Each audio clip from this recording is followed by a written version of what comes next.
Hello, welcome. It's the RambleCast. This is our pre-Christmas episode because, festive and stuff.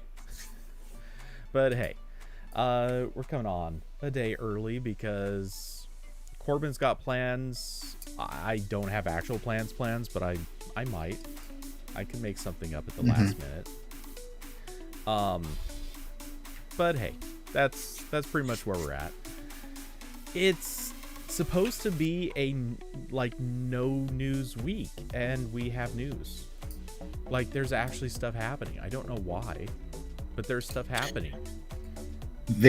there is some stuff happening.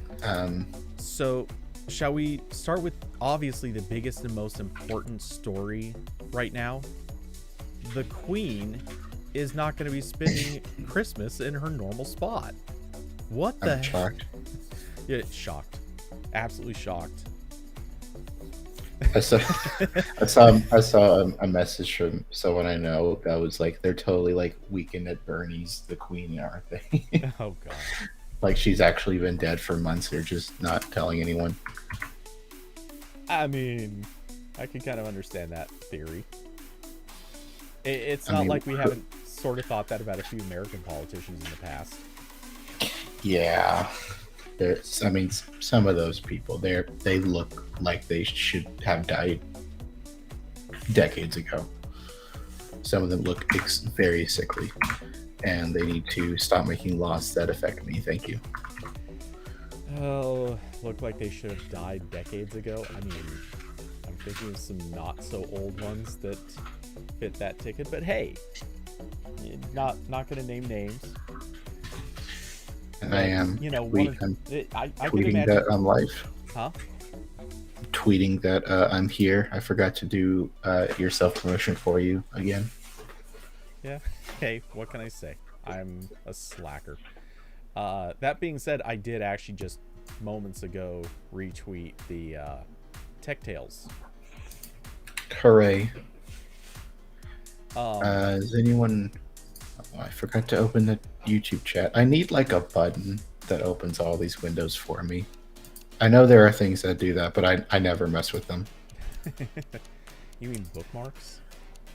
No, no, because it's I like, yeah, I guess you yeah, can't really bookmark that. no, because I need first I got to open up Chrome and put the video window over here, and then I have to do the tweet, and then I have to Annoying do the thing with annoying YouTube. thing with and then I have to do the thing with YouTube where like I can't bookmark the chat because it's got the video stream, so I have to go to YouTube, find you in my subscriptions, pop out the chat, and then put it into it's annoying.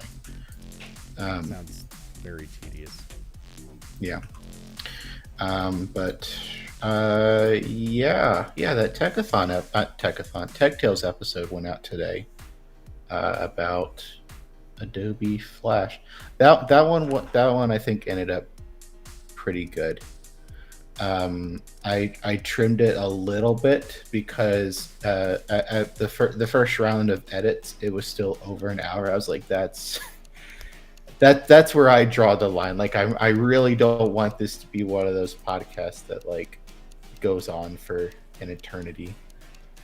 I mean, for Uh, what it's worth, Flash itself went on for an eternity. So, yeah, and of course, like I was listening to it, and at the start, I'm like, all right, this isn't going to be a complete history of Flash. And it's like, oh, episodes an hour. well, So we did yeah, spend a good solid several minutes just dumpstering on how bad Flash was. It's hard that's not to. true. Yeah. Um. Yeah. So yeah, that one ended up pretty good. I think.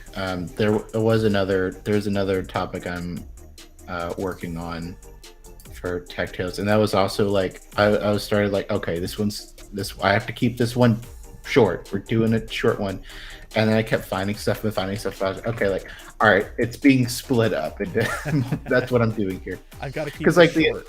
Three yeah, episodes, all 50 minutes apiece.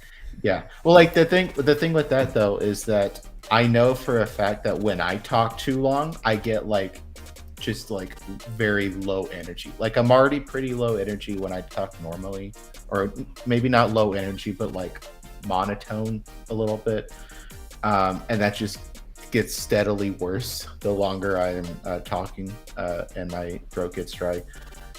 So yeah, I don't want to do that. I'm there. I don't really want to do like a 4-hour recording session, and my webcam just had some issues there focusing.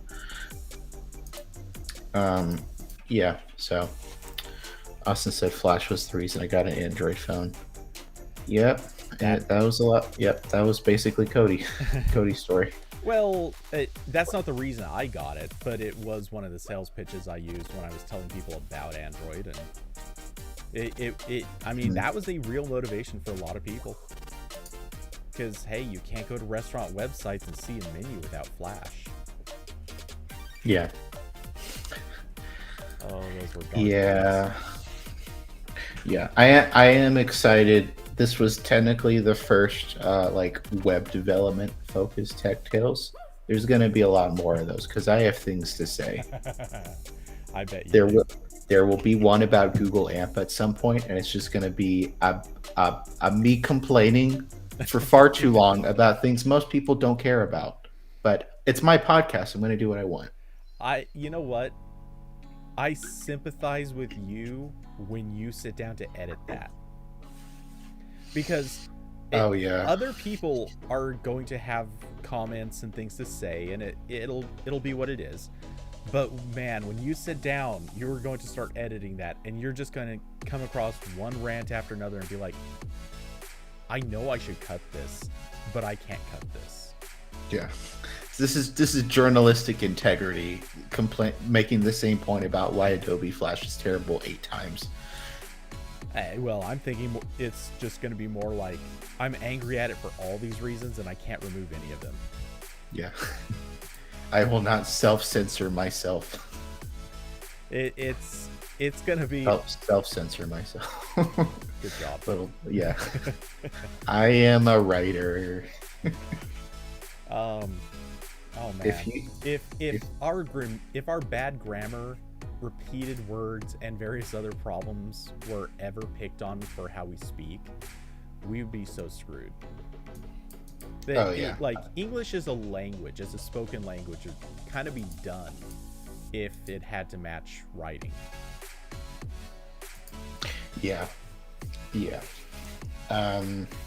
If you want to introduce a topic, I'm kind of freezing, so I'm going to grab my jacket. I'll keep my headphones on. Well, I figure, you know what? I was actually going to, let's see. Okay.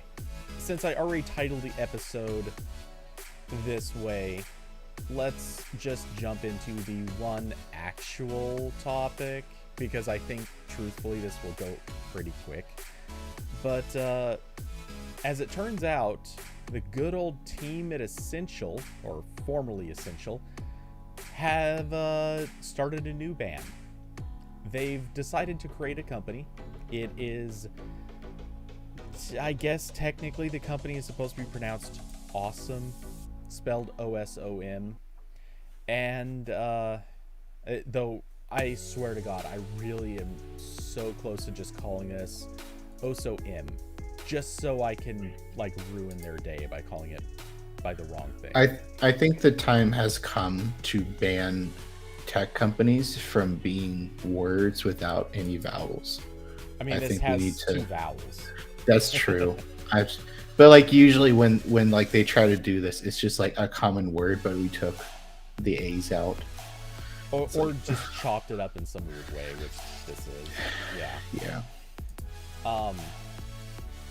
Anyway, yeah. So this phone is now being teased. Apparently, it's going to have more revealed at MWC. As if MWC is happening. I know, and that is gonna. I think what they really mean is around the time MWC may or should be happening, we will upload a YouTube video. I think that's what that means. Yeah, exactly. Which is how most companies operate at CES and MWC anyway. Yeah. So, I don't want to pick on this phone too much because really we don't know much of anything about it. All they've really shown off so far is, well, there is a video, which, by the way, the video, look, the video's terrible. Yeah, the video was very clearly made in about 3 minutes. Oh, I think that's generous, but yeah. Not only was it made in about 3 minutes, I think it was legitimately filmed on, I don't know, like maybe a Nexus P or something. Because it just has this cringy, over-sharpened look while also being kind of not that sharp. Like you can just tell it feels really processed, and it's sort of oddly low quality. For whatever reason, they uploaded with the highest quality being 360p. Why? Like, what on earth made that make sense to them? I don't know. But, and it looks like it was shot on top of someone's carpet or rug or something like that. Yeah, it did look, it had a weird background. But when I first looked at it, I just passively thought, oh, it's like an ugly marble countertop or something. No, that is definitely somebody's rug. Yeah, that's a rug.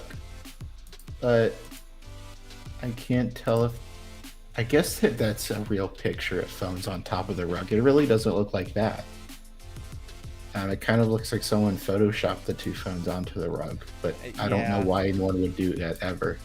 Well, that's why I'm thinking it looks over sharpened, or rather, I think the over sharpened look is what makes this look. Also, do you notice when you go to about like 18 seconds in, when it shows like summer 2022 and it shows the phones again, there's like a leaf? Yeah, or something. Yeah, that's actually where I have it paused right now in the in the video. You're gonna scooch the leaf out of the yeah, you would think.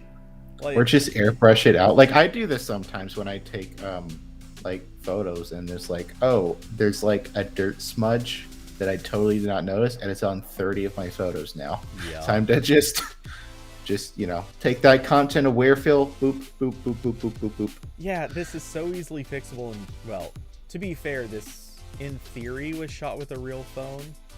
With a real camera. You took this looks like one picture, maybe two. Yeah, I think this was shot with because of the movement. They could have put this on a slider. It's entirely possible this was done on a slider, but it wouldn't. Or just hold the phone and like do a little like, oh, I got the phone. Like that's all you had to do. Yeah, but there would be. Yeah, I don't know. I think this was actually just a still picture that, for the sake of a video, they slid over. Which it's just weird, man. Just get posted. And also the photo they gave I don't think is a real photo. It looks like a render, but I don't know. Maybe it is a real photo. As in like the one on top of what appears to be like a bench or a log or something that's red. When you scroll down a little bit. Oh. Or it's also the header image. Yeah, our hero image. Yeah, I could see that, though. And that actually has a nice background. I don't know why they didn't. No, this is definitely a photo. Yeah. You can tell because if you look really close, you can see super heavy sensor noise. Mm-hmm. Actually, I don't think this is a photo. Yeah. I don't think it's actually a photo. I think this is taken as a video. I think somebody shot a video of this and then just dumped a still, because there are things in here that just do not look like they would have been the result of a still photo from any decent camera. Though that being said, I could almost imagine this being taken with another phone. Yeah, and they just like bumped up the brightness. I think we're over analyzing the one photo too much, probably. I mean, I think we've already talked about this phone more than it deserves to be talked about. But Yeah, I mean, there's not a whole lot else to talk about because they already this company was already formed, I think, last year. about a year ago, yeah. Yeah, and they said before this that they're working on a phone, but they hadn't shown off any photos or any details about it. And um, the coverage from Android Police was pretty light too. The company again wasn't like saying a whole lot. It's got some kind of Qualcomm chipset in it, which I guess is a good thing because the alternative would probably be worse. And it's got I mean, two that rear. depends if it's even a flagship or close processor. Yeah. It's got a physical rear fingerprint sensor, which is definitely different than most phones at this point. Most of them are going for either side mounted or in screen. I would welcome the return of rear fingerprint sensors. That always seemed to work the best. Yeah, I agree.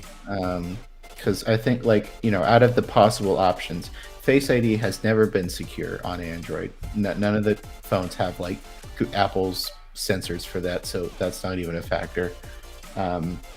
It's still not exactly wonderful even on iPhones. Yeah. The side fingerprint sensors don't really work well if you're like holding the phone with like the opposite hand for how it was designed. Like a lot of them are designed for like with like your right hand, and doing with the other sometimes doesn't quite work well. And also they're just kind of flaky, at least from the ones I've used. I don't know. Maybe I know Sony has put them on a lot of their expensive phones. Maybe because those are expensive, they're better. I don't know. And then like everyone's doing in screen, which like I really don't like because I don't know. You can't put your finger. Like it's hard to judge where the sensor is unless you just have like the always on display where it has the fingerprint, and then you're like wasting power. What are you doing? Just put it on I did really like on my original Pixel and a couple other phones where like just as I take it out of my pocket, like my finger just goes where the sensor is, and by the time it's up to my face, my phone's unlocked. Yeah. So no, I agree. I much prefer the rear fingerprint sensor. To be fair, I kind of want both. I do want in screen and I want rear fingerprint sensor. Like, I know that might feel unnecessary, but I do actually kind of like having both. But I think the rear fingerprint sensor is actually just the better of the two if you're picking between them.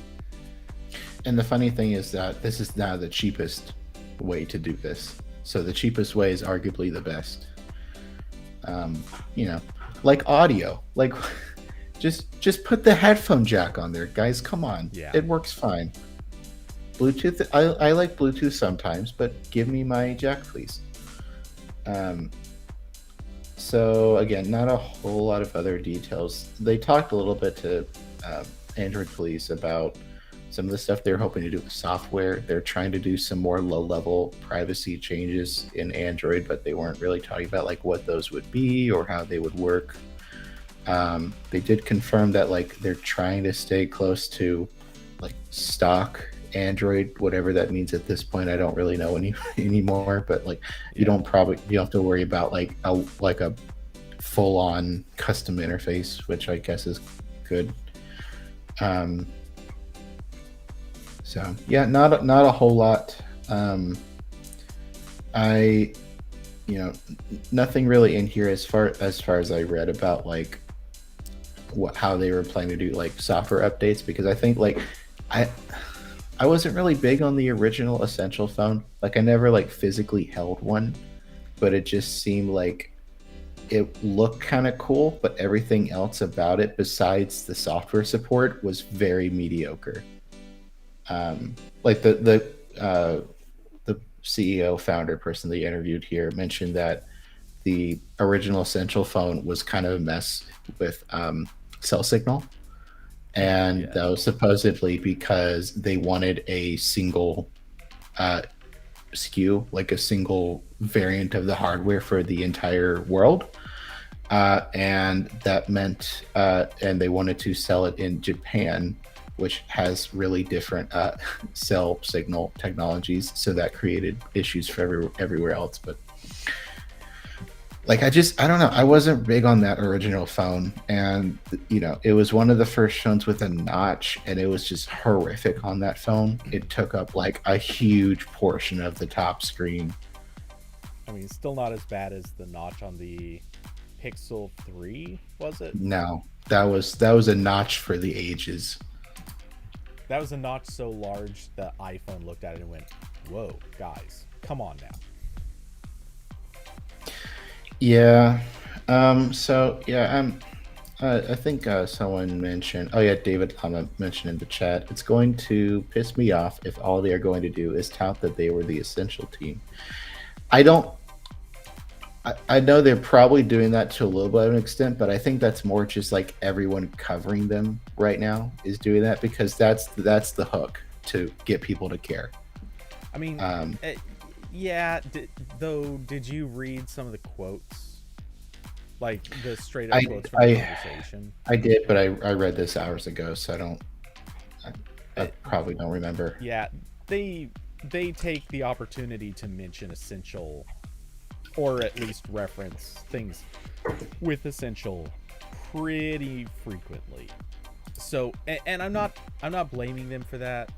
I get it. Like, this is a hard industry to get into, and if you have this one thing on your resume that's actually a pretty good marketing point, it kind of makes sense. So I don't blame them for that. But at the same time, yeah, I completely agree. If that is your claim to fame, it's sort of like, to me, that's sort of like showing up at a game company with your resume and being like, "Yeah, I worked at Sega. Yeah, I developed games for Sega. Oh no, not the good ones, not those early games. I developed stuff near the end." Yeah, no. Yeah, I made that one port of Crazy Taxi nobody liked. Yeah, like there are people who absolutely love the game that you built, but it's not very many. And your game was not instrumental in helping the company in any way. In fact, it probably hurt the company. Like, this is not a selling point. And having built the, I always forget the name of the freaking the Essentials PH1 phone. Yeah. I having built the PH1, like, okay, there was some interesting stuff in there. There was some good things. If you were part of building that, cheers. That's a good resume point. But man, there was a lot of broken stuff. That was one of those phones. It was sort of like a OnePlus phone in the early days, where a lot of stuff just didn't work quite right, or they cut corners that were deeply hidden, and honestly kind of made the phone, I mean, it was good in a few ways, but it was really bad in some ways too. Like, if you were one of the people responsible for the bad part, because there were people out of Essential that were responsible for the bad parts, and if those people came over to OSOM, not a good sign. Yeah, the Essential phone to me was most impressive just because it was a new smartphone company, and it wasn't a new quote unquote, like a lot of the other new smartphone companies where they're actually owned by someone huge, or they're just taking up like an ODM reference design smartphone and changing it a little bit and calling it their own. Like, this was like an original hardware design. They had their own software team that was probably doing a great job for the most part with software support, and pushing out security updates. So like, the Essential phone was impressive to me in that light. Like, oh yeah, this is an industry that's very difficult to break into without using someone else's designs or someone else's software or someone else's resources. Of course, they had all the Andy Rubin money, but you still have to build something with all that money. And now they don't have Andy Rubin because he's a piece of shit. So there's that. But yeah, so yeah, I mean, I hope they make a good phone, because more good phones means competition is better, and I will say, if they can play up the angle of having a clean, good Android experience, and they can have a somewhat okay price, there's going to be a lot of refugees from the OnePlus camp who might be interested in this. Because OnePlus, I think, has managed to upset a massive amount of people in a very short amount of time, and they might start looking elsewhere for a phone. Maybe. I feel like OnePlus is anyone leaving OnePlus right now is probably either running to a Pixel or more than likely they're flashing ROMs. Yeah. Well, I was gonna say, or more than likely they're just angry at OnePlus and they're saying they're gonna leave when it's time for an upgrade, but they're not actually gonna leave. They're just gonna buy another OnePlus phone down the road. I could be wrong. You never know. Very possibly. Yeah. But I don't think that this is going to capture that group. I feel like, well, we're going to have to see what the prices are. I think that's going to be a huge determining factor here. But I feel like this is, because of the whole privacy talk, this is probably going to attract a small number of security privacy people. I don't want to say nuts, but you know what I mean. Because I don't think that this is going to be the phone for like legit security and privacy. I think this is going to be the phone for people who are just sort of paranoid about it. Yeah, if you want like actual privacy, you don't buy a phone with Google services running on a system level. You go out and buy anything else. Yeah, probably an iPhone or like one of the like a Pine phone, I guess. But Diablo, am I coming in? Oh, I am coming in definitely a lot lower than Corbin. Oh, I know why. Hold on, because I brought Corbin's volume up last time, so I'm actually turning him down a little bit more again. So, for anyone listening, you can probably just turn up your volume now.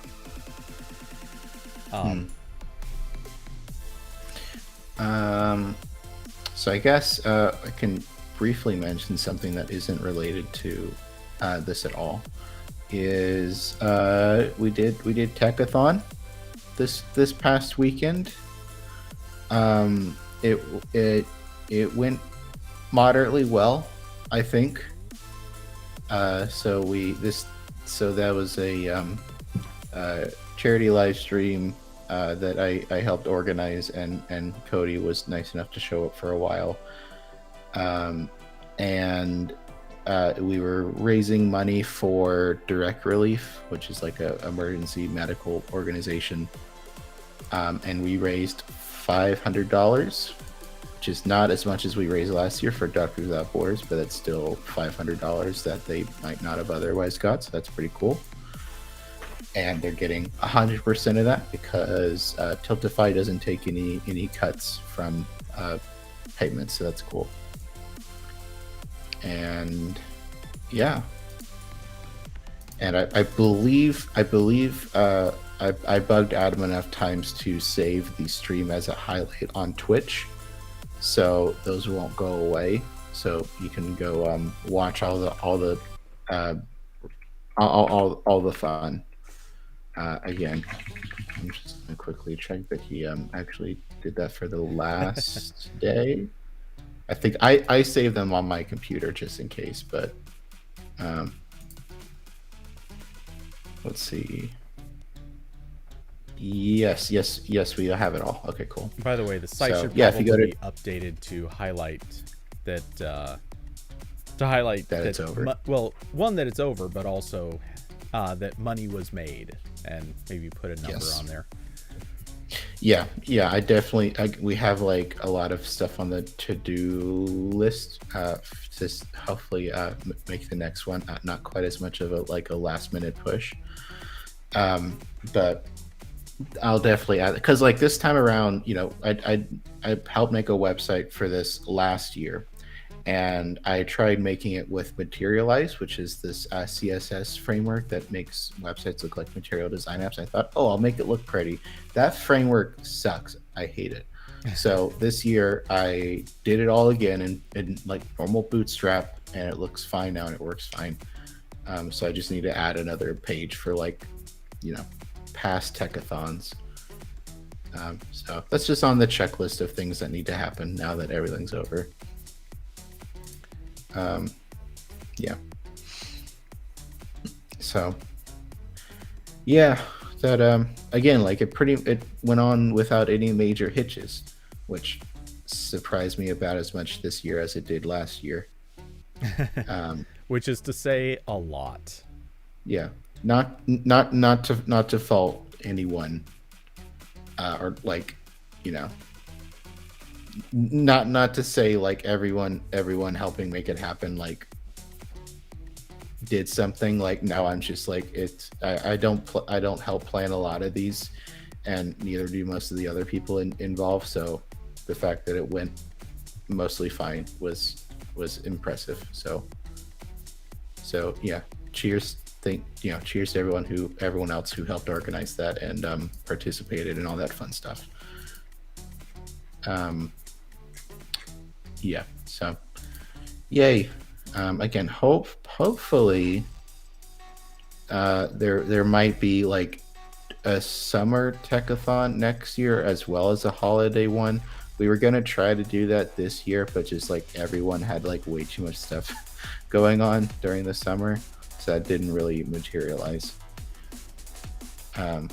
Yeah, and next time around, I have some ideas that I think we should try.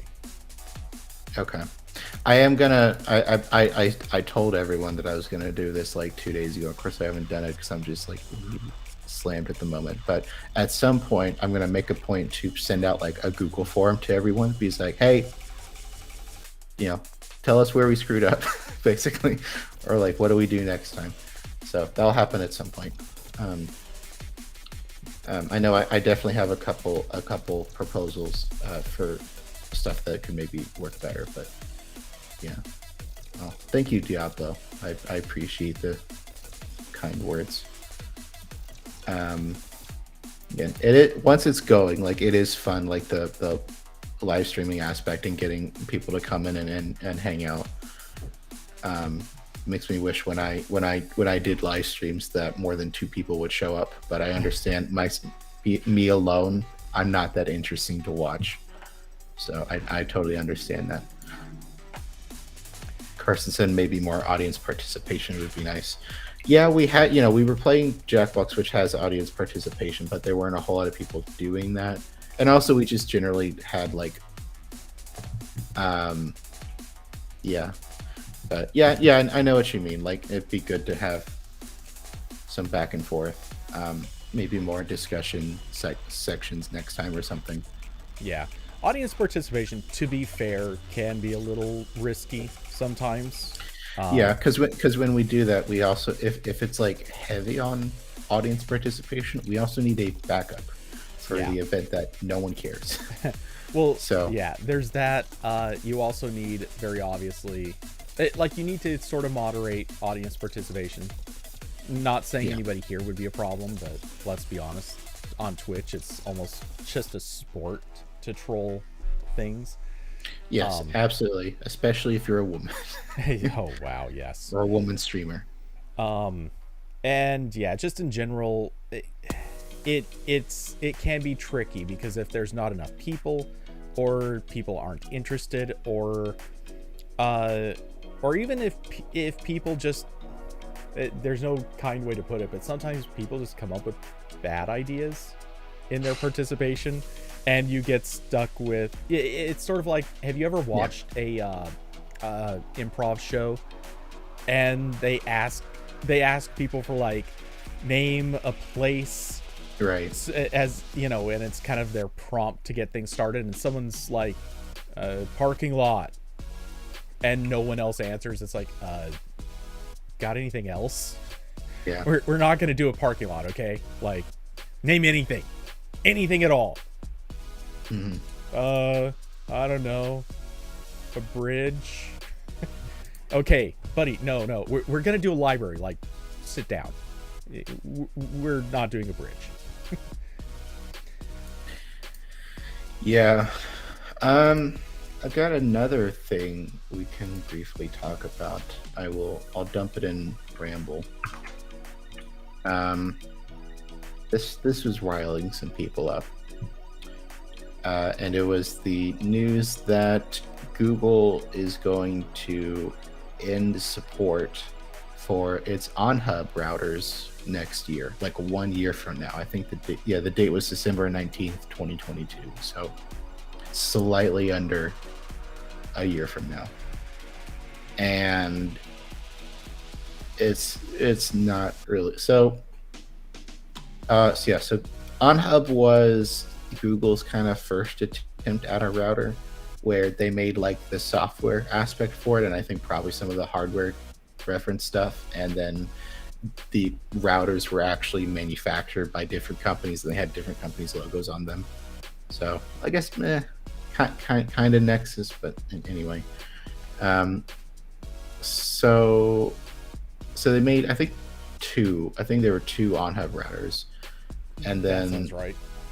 And then the next year, I know TP-Link made one and Asus made one. I don't know if there were others, but so that was in 2015. And then like a year later is when Google released the first Google Wi-Fi, and they didn't really make any more Onhubs. And At least they kind of updated Onhub to work with Google Wi-Fi. They did, like when you had like, the original Onhubs were not like mesh; they were just like normal router that you control with your phone. But when you got like a Google Wi-Fi mesh going, you could add one of these as like a node, which is, that's cool. That's what you're supposed to do, especially when you sell it on the promise of feature updates. But Google is now sending out an email to people who bought this, saying that support is ending next year, and not just what software support ending usually means, which means like your stuff will keep work. You'll have all the same functionality. It's just stuff might break at some point, and we're not going to fix it. It's you will technically have an internet connection after this date, but nothing else. Like you can't. They're ripping out the. They said, quote, "You will not be able to use any Google Home app features to do things like update network settings, add devices, or run speed tests, and Google Assistant commands like," I'm not going to say the word, "pause my Wi-Fi" will not be available. So it sounds like, because I believe Google already shuttered the Onhub app, I believe. So the Google Home app is the only way for you to change anything, and they're taking that out of the Home app. So you won't be able to like change your Wi-Fi name, which is kind of basic, and other really simple network stuff. And this also sounds like if your router has issues at some point, you can't like reset it, because all that setup stuff will probably be ripped out of the Google Home app. So really not good. I feel like probably the better option here was just to keep the Onhub app alive if you were going to do this, but I'm not Google. What do I know? So, yeah, and a situation like this, I actually want to kind of grab what David Lama had said. Those are so old, makes sense. Here's the catch. There's so many people out there that a Wi-Fi router is one of those things. Obviously, people in the tech world are a little different, but for the most part, average people just want to buy something and keep using it for a very long time. You don't want to have to upgrade something if you just don't have to. It's less of like a periodic purchase. Again, if you're not tech people, like they want like the Wi-Fi 6 now, they want newer mesh stuff. But like it's kind of, I think for normal people, it's in the same category of like a microwave. Yep. Where it's like just make it do the thing, and that's it. Yeah, you buy it today, you plan on using it basically until it breaks, and then you're done. Like then you'll go get a new one. And this this is one of those types of products where you just don't want to have to replace it any sooner than you have to. And unfortunately, Google's basically just saying, yeah, now you have to. Tough luck. And for a thing that was overpriced when it came out, and has received kind of actually pretty middling support. Not to mention, if I remember, I think there was at least one incident where some of them were bricking themselves. And there were some other problems that came along because of the whole, like, remotely managed behavior. Like, all of this stuff has really made it kind of an already mediocre product. Now for them to end support so quickly, it feels bad. It feels really, really bad. Yeah, and my issue with this also is this is the same argument that keeps coming up with Chromebooks, where you have people saying like, oh, 6 to 8 years of like, well, first it was like 4 years Chromebooks would get updates for, and then it was 6, and then it was 8. So like, just, you know, take 6 for example. People, it's like, oh, well, like, people usually upgrade their computers before 6 years is up, or something like that. And like, yes, that's probably true, but anytime one of these devices is made, at least as far as the company is concerned, usually the software support cycle, or the timer for the product support life starts when it shows up on a store shelf. It doesn't stop when people stop buying it.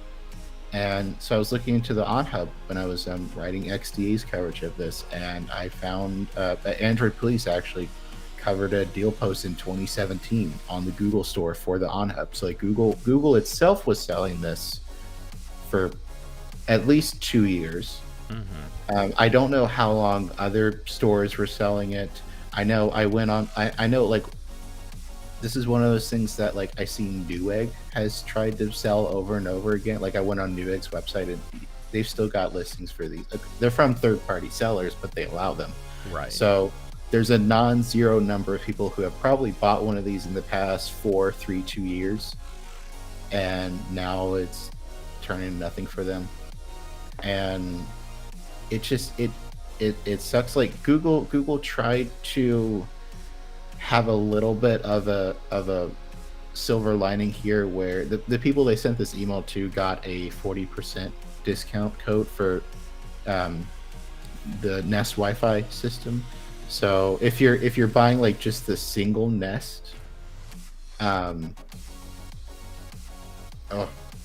if you're buying just the single Nest, which would be the vertical option from an Onhub, that's like $100 with that code, which is like a lot of money still. Yeah. And again, like, then you're back in the timer of like, all right, how long until Google kills this thing? And as I thought it was kind of weird that Google's still selling the Google Wi-Fi, and that's still fully supported, but they didn't give a code for that, which is, and like, that's already cheaper, so why not do the code for that, unless like maybe you don't want to repeat this news story in like 3 years when you kill off the Google Wi-Fi. Like, I don't really know what that would be. Yeah. And as let's see, somebody said Diablo, it did bring up the question, like, how well did this sell? And I think that's a reasonable question. I imagine the Onhub didn't actually move super high numbers, because I mean, they only made the 2. Yeah. And a year after that, Google moved on to their own hardware and they were done. Yeah, and moving from a singular device towards mesh network made some sense.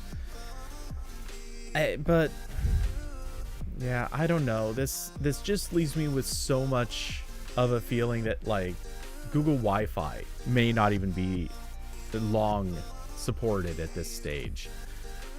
Or for that matter, what's going to happen if the point comes where they're just saying, you know what, we just don't need to support devices beyond this duration. And in normal cases, which is what we were just talking about before, a lot of devices, if they stop getting support, oh well, you're just not getting all the security updates. You're not getting new functions and features. You're maybe not getting critical patches, which sucks, but in this case, when Google kills support, like, that's it.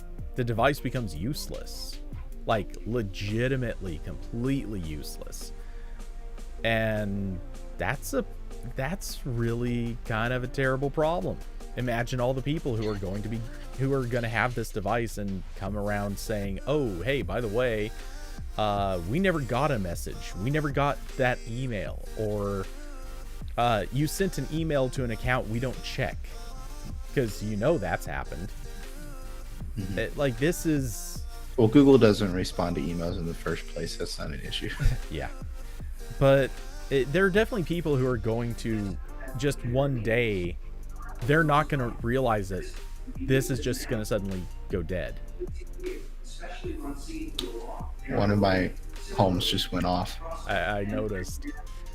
I'm trying to figure, is it going to shut up? Okay, I think it shut up.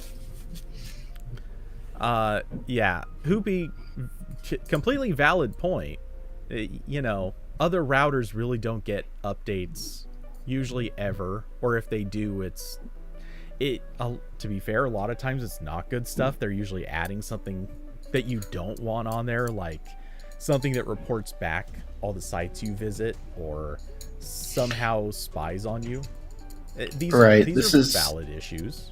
This is less of a critique of routers support and more a critique of Google trying to sell the fact that this is a cloud-based product as an advantage. When now I don't know how much, I'm sorry, it was $200. So now the $200 router that someone bought maybe 3 years ago will now turn into basically a paperweight, while the $10 Linksys router that someone may have bought 10 years ago, while probably an easy target for malware, is still exactly as functional as it was 10 years ago. Well, and my issue is a little bit more kind of in the middle of this. I don't like how this is going to get turned off. I mean, we're talking about a device that literally will cease to be usable. It may continue operating in the sense of giving you an internet connection, but you can't reset it. You can't fix anything. You can't change its basic functions. That's a problem. Because consider for a second how this was used by a lot of people. And I do mean a lot of people. A ton of people out there set this up for their parents, for their neighbors, for randos that just don't know anything about how this stuff works. Those people can't replace these things. They don't know what they're doing. Obviously, they can find someone with a little bit of help. They can probably find somebody who would be able to replace it or pay someone from Best Buy to come over and install the new thing. Yeah, but that's not really a good solution. And okay, let's say they manage to do that once. What if the thing they replace it with, just hypothetically, what if the thing they replace it with is a Nest Wi-Fi? And then in 6 years, Google's like, oh, by the way, we're shutting down the Nest Wi-Fi. Sorry, you've got to do this again. Yeah. Really? Do you want to be on that cycle? If you're tech illiterate, you're a senior citizen who's got like two or three more of these cycles left in your life, do you want to have to keep solving this problem over and over again? Sure, your internet security is a big deal. You probably shouldn't be running on a 20-year-old Wi-Fi router, but it would be better than having something just basically drop out on you entirely, because that is a technical possibility with this.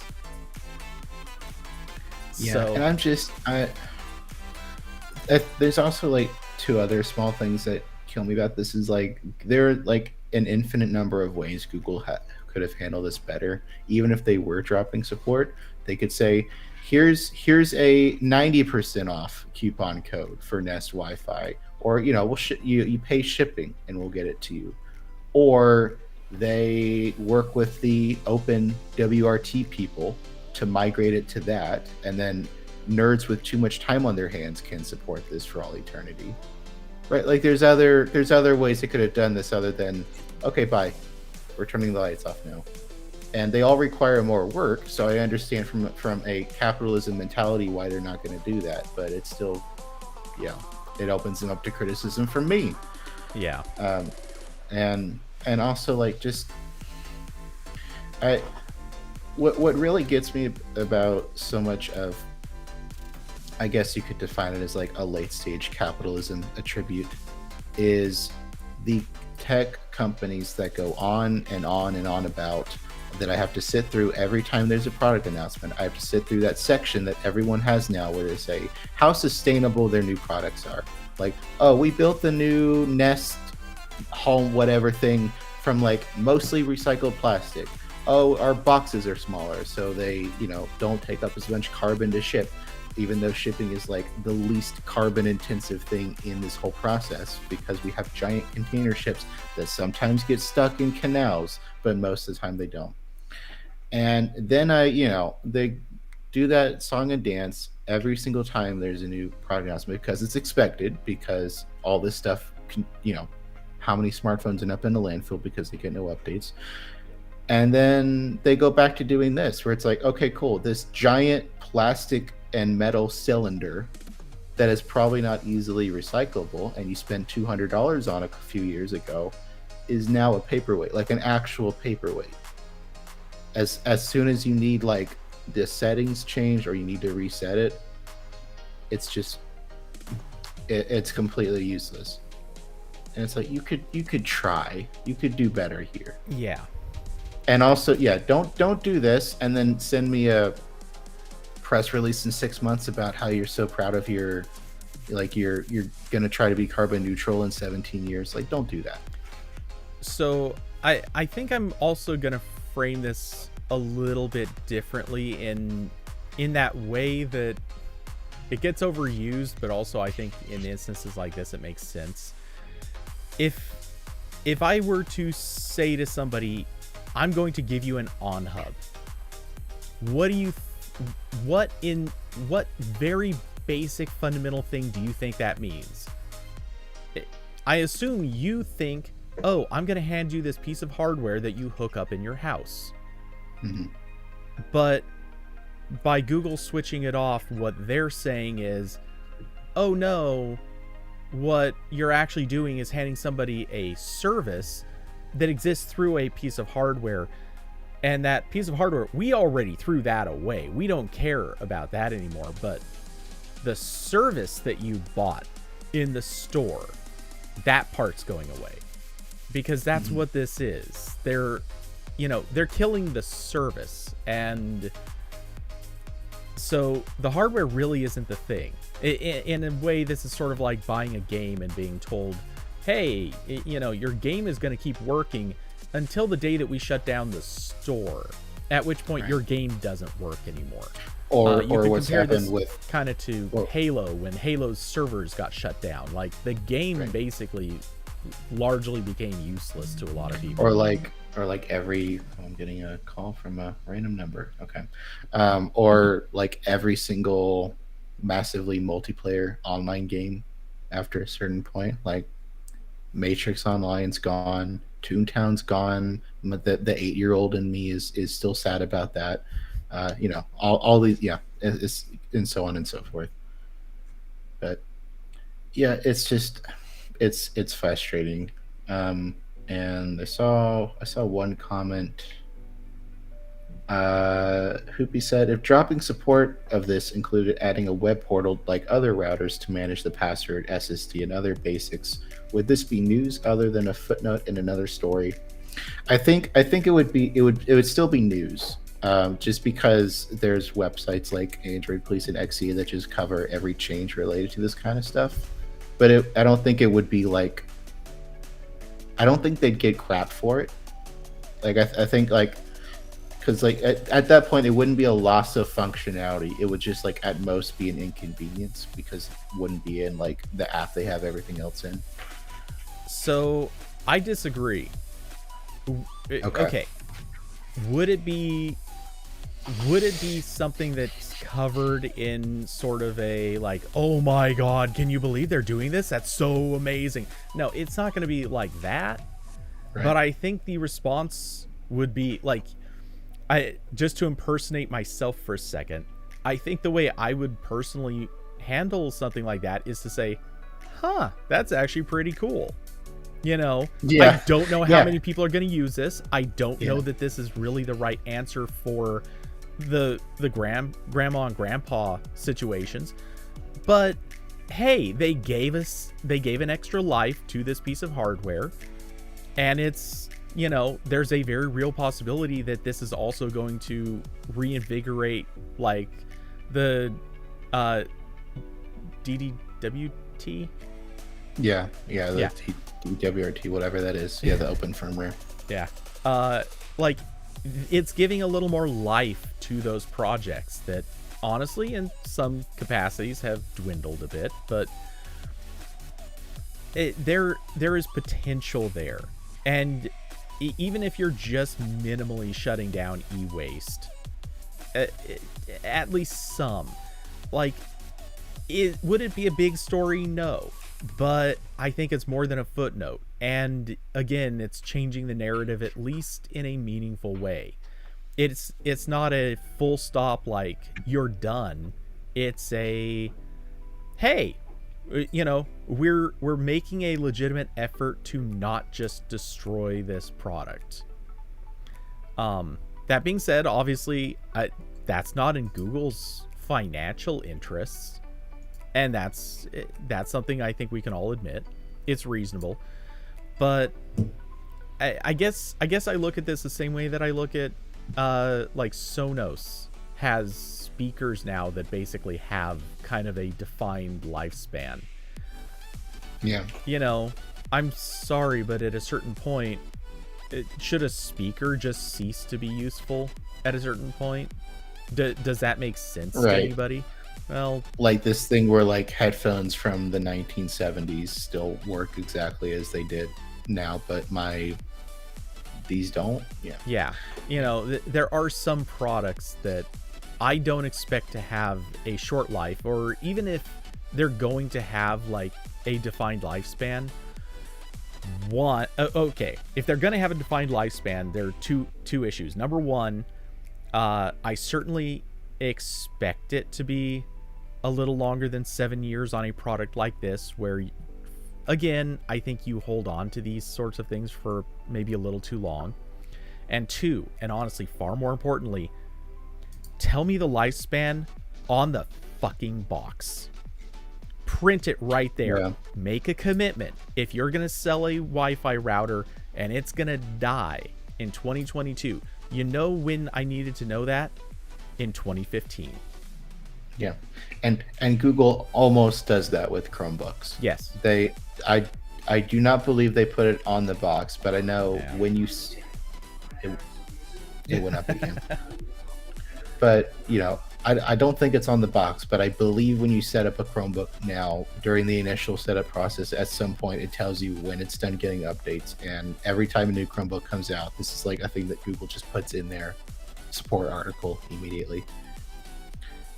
Carson said TP-Link is still selling the Onhub for like $63 on Amazon right now. LOL. I am almost positive you're looking at a third-party seller listing on Amazon. Because again, this is just the life cycle of tech products. Like when a store can't sell inventory, they shove it onto someone else. So there's some poor third-party seller that just has like a room in their house full of these boxes. That they're trying to get rid of now. Yeah. So, like when I was looking through Newegg, I was trying for a while to find a first party listing because I wanted to shit on Newegg again, but I couldn't find one. And also I saw Austin said just waiting for the home minis to stop getting support. I am very curious now when the initial wave of Google Smart products will get the Axe, because as far as I know, none of them have. Like the original Chromecast, I believe they stopped updating that, but it still works. You can, they haven't changed the Cast API to the point where it breaks, I believe. And everything else is like still supported. Like I have a 2016 Google Home in my bedroom. It still does it's still getting updates. So yeah, I would be curious about that now, because I like that Google Home. I don't want it to die. It sounds nice. Yeah, I know. I have 2 Google Homes set up in my house, and it's not that I use them a lot or even use them really for music very often. That's like a 2 or 3 times a year situation.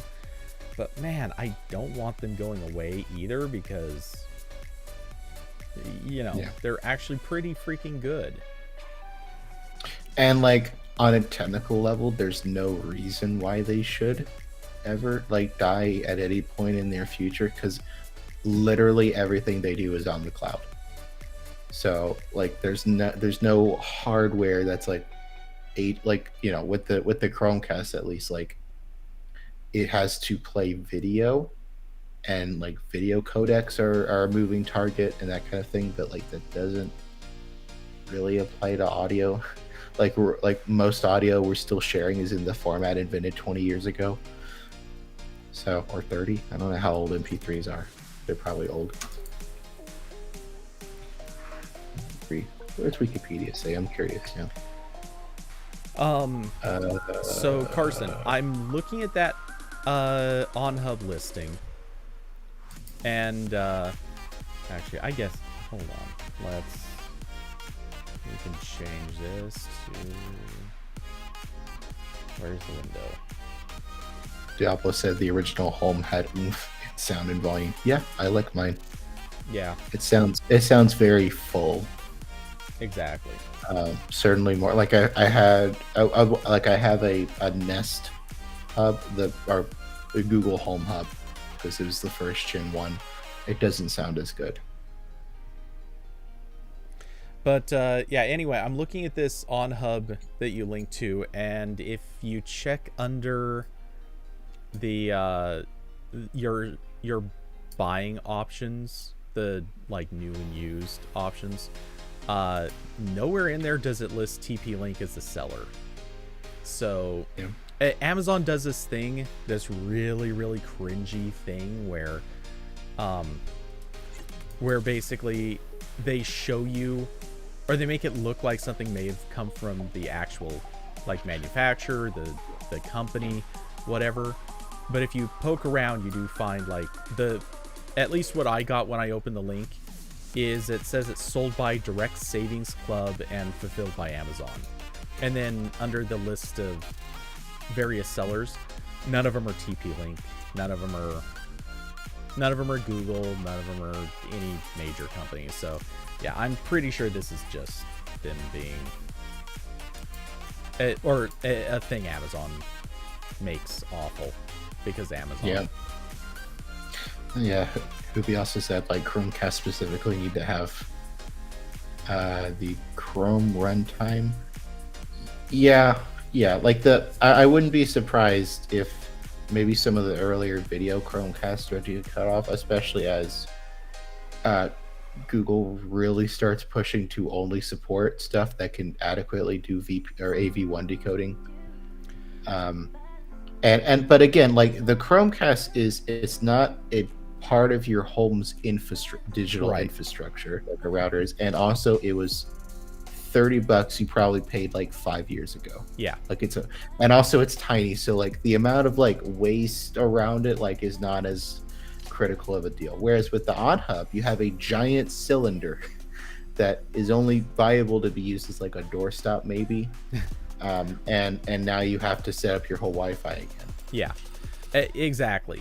Which costs hundreds of dollars probably. Yeah, and there's no denying, I'd certainly love to see Chromecasts get much, much longer lifespans than what they're possibly going to get.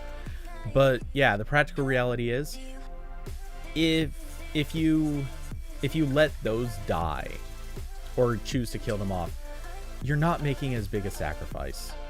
I mean, in cost, in replacement challenge, like, let's be honest, most people can still go to a store, buy a more recent, well, okay, you can't actually get a more recent Chromecast. You can buy a Chromecast with Google TV, which now requires a bit of a setup process where you didn't before. But realistically, you can still, that is a setup process that takes 5-10 minutes, whereas your Wi-Fi, your home router, that's a more involved process, and it is harder for grandma and grandpa to figure that one out by stumbling through a setup app. Yeah, and even though, as I think Hoopy mentioned or someone, the original Chromecast, like, it still works, but performance is rough.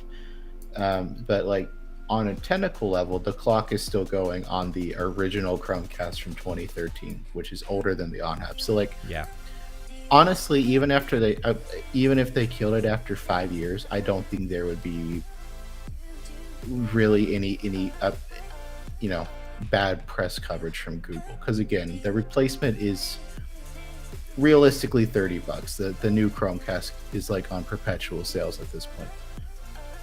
And again, it's not running your entire home internet. It's not a giant, it doesn't cost hundreds of dollars. So yeah, at this stage, I think the only real drawback to the original Chromecast being killed is, for some people, that means that they're gonna have to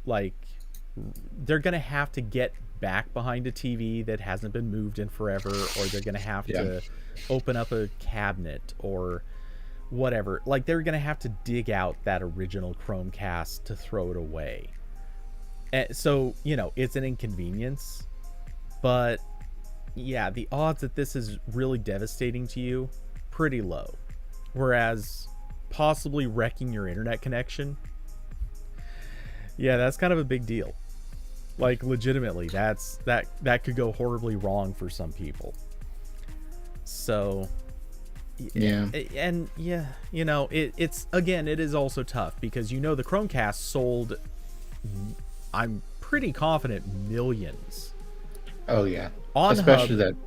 Let's be honest. Yeah. The Onhub, across all its versions, I'd be shocked if it sold into the 100,000s. Honestly, I'd almost be shocked if it made it into the tens of thousands. But I think it was really only Tech Press and like 80 random people who bought into Onhubs. But yeah, it feels bad watching something like this go quite as early as it has. So I'll probably leave at the top of the hour just so I can get started on other stuff that I mentioned before that I have to do. I do have like one tiny topic that I don't imagine you'll have anything to say, or not much to say about, but it's just kind of neat. So I'll put this in the Discord, and you have it's at the very bottom of this post is what I care about.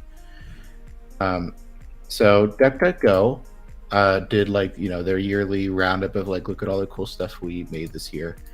And they also mentioned at the very bottom that they're working on a desktop web browser, which is kind of interesting because they've had a mobile app, like a mobile browser, for several years. I don't know when it came out, but it's been around for a while. And it's just it's a very minimalist, it doesn't have any kind of syncing or anything, but it's just here's a web browser that doesn't keep all your cookies and everything for longer than it needs to, which I kind of need the sync, so I haven't really used it, but I know people like it. And they're bringing that to the desktop now, and this sounds kind of interesting. So they didn't say what platforms this is for. The screenshot they have shows it running on a Mac, so we know it's Mac. I would assume Windows. Don't know about Linux, but when you read their blog post, they make a point of saying that like this isn't another Chromium fork, which is, like every other web browser, or like basically every alternative web browser at this point is a Chrome fork. Vivaldi, Microsoft Edge, Brave, like they all basically take Google's code and make changes to it, and then like merge Google's newer improvements back into their code base, which is really difficult to deal with. I don't envy the people who work on those projects. And it also means that when Google or Microsoft's doing a lot of this work now, when one of those two companies finds a security vulnerability in Chromium and fixes it, you have to be on the ball to roll that out in your fork, which might be difficult depending on how many changes you've made. So DuckDuckGo is doing something a little bit different that I haven't seen in a while, which is they're just using the web rendering engine that the operating system provides. So ironically on Windows, that would be Edge. So it's like basically kind of Chromium, but it's the engine that Microsoft is updating, so they don't have to worry about rolling out security fixes probably, because that's Microsoft's job. And I guess on Mac that would be WebKit. I assume that's what Apple's doing at this point. It's Safari WebKit. Yeah. I guess if they made this for Linux, it would, Linux doesn't really have like a system level rendering engine, so it depend on if they're targeting like KDE or GNOME or whatever. But I get they probably will make this for Linux, at least initially. I kind of think that they'll probably, maybe it won't be out literally day one, but I have a feeling they'll try. Yeah. Like it's got to be on their to-do list, because you got to figure DuckDuckGo, those guys have to know a big portion of their audience is Linux users. That's true. And like basically all their competition is also on Linux. So there's that. So to Hoopy's point, if they're using the OS provided by the browser, how is that any more private when the engine is still Edge on Windows? Here's the thing. Browsers are obviously kind of large projects made up of a lot of different stuff. When it comes down to basically operating systems in themselves. Yeah, they really are. But when it comes right down to it, the stuff people concern themselves with that's privacy related, it's really not the stuff that's in the rendering engine. It's really the stuff that happens outside of the rendering engine. It's all of the other OS like stuff that a browser does. So the rendering engine itself is still effectively just a piece of code that does rendering and obviously runs the basic functions of the browser. None of that stuff is really associated with or attached to browsing history. Your syncing engines. All the rendering engine does is it displays the page. It doesn't do any of the UI. It probably does some of the networking stuff. Oh, it does a lot of the networking stuff. Yeah. It would depend on like the OS, but like I know there are APIs and stuff for like manipulating that, because that's what like DuckDuckGo on Android does, and on Apple Safari. One thing that okay, so really quick, just to say this because I think this bears saying, but I'm going to leave it behind right after that for a different point. So just for example, if you have an app that uses the built-in browser support, you could, let's say that app goes to a page. We don't care what, let's just hypothetically say it goes to Yahoo. If you then proceed to open the browser just by itself, the actual browser for the operating system, if you then go to your history settings, you're not going to see that you visited Yahoo, because these two things are completely disconnected. The browser or the rendering engine can exist in its own box inside of another app, and it's totally disconnected from all the other stuff like browsing history. So, okay, but moving on to the other point, it occurs to me Safari totally does have something that would be kind of sketch in this way, because you can access your keychain, like your passwords and stuff, through apps that are using the Safari engine or WebKit engine.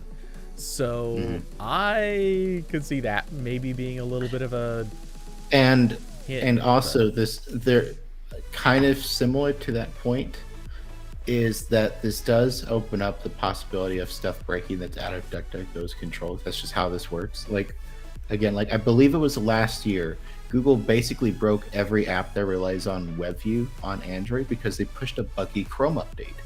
And for the past couple versions of Android, the Chrome application on Android also contains the WebView library that apps use. So when they broke that, it affected a lot of other stuff. But like, again, so like, you know,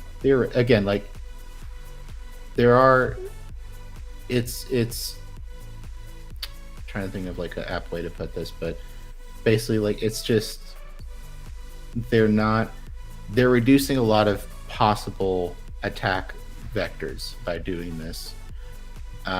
It also just means that like they're not fully in control of what's going on, which I know it was an issue I believe Mozilla brought up with some of their Android browsers. Like I know a couple years ago, Mozilla made an app for Android called Firefox Focus, and it was basically like the DuckDuckGo browser where it doesn't do syncing.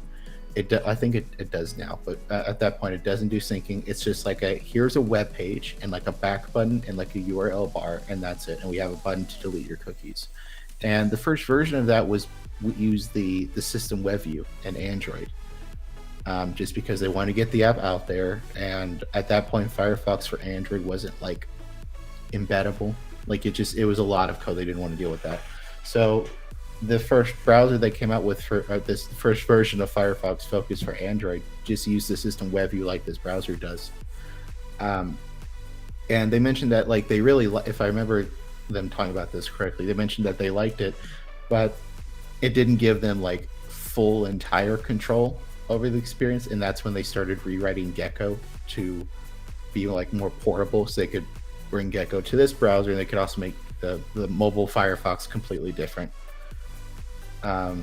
So it's more private and secure in the fact that it doesn't have sync. I'm assuming DuckDuckGo isn't adding syncing because they don't have it in their app. So that's a big factor, right? Like that's the main thing that people probably freak out about with Chrome, is that, oh, Google's getting my history data because it's syncing to my Google account. So that's not an issue. DuckDuckGo doesn't have to be the one to push out Chromium updates whenever someone finds a 0-day exploit, so they don't have to worry about that.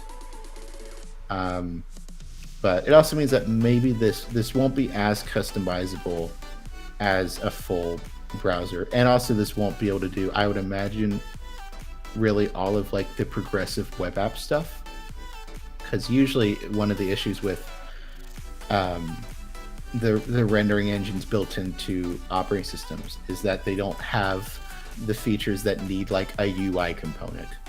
Like I know this is an issue with WebView on Android, where like it cannot do I don't think it can do service worker stuff, so no push notifications, no like background caching stuff. You can't add it doesn't have like the custom display stuff. So like the stuff that needs like a UI component maybe won't work, and there's maybe not a whole lot DuckDuckGo can do to add that. But again, like they're not worried about all that. Like in their blog post, they're like, this is just a simple web browser that doesn't collect your data. Yeah. And I'm sure they'll manage to do that just fine. So and honestly, this would be a good candidate for something to make in Flutter, which now I kind of want to do, but that's fine. I don't need to start another side project. I'm full. Okay, so Hoopy brings up kind of two separate points, but I'm actually going to turn it into one. The first being Edge is still updated as part of Windows updates, so I imagine it's still the old mechanism where the web view is literally the browser, but sandboxed and frameless. Am I crazy? basically what it is. Yeah. Well, okay. So Windows has at least 2, maybe 3 web views, because again they have to maintain compatibility to 30 years of software. So they have the original like embedded web view thing, which is like the Internet Explorer engine, like really old. And then they have WebView 1, which is the original Edge. So like Edge HTML, their upgraded rendering engine. And the past couple of years, they've had WebView 2, which is the Chromium Edge, which is what they're telling everyone to use now.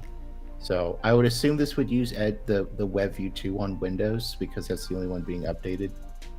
So yeah, it'll basically load pages like Edge. Yeah.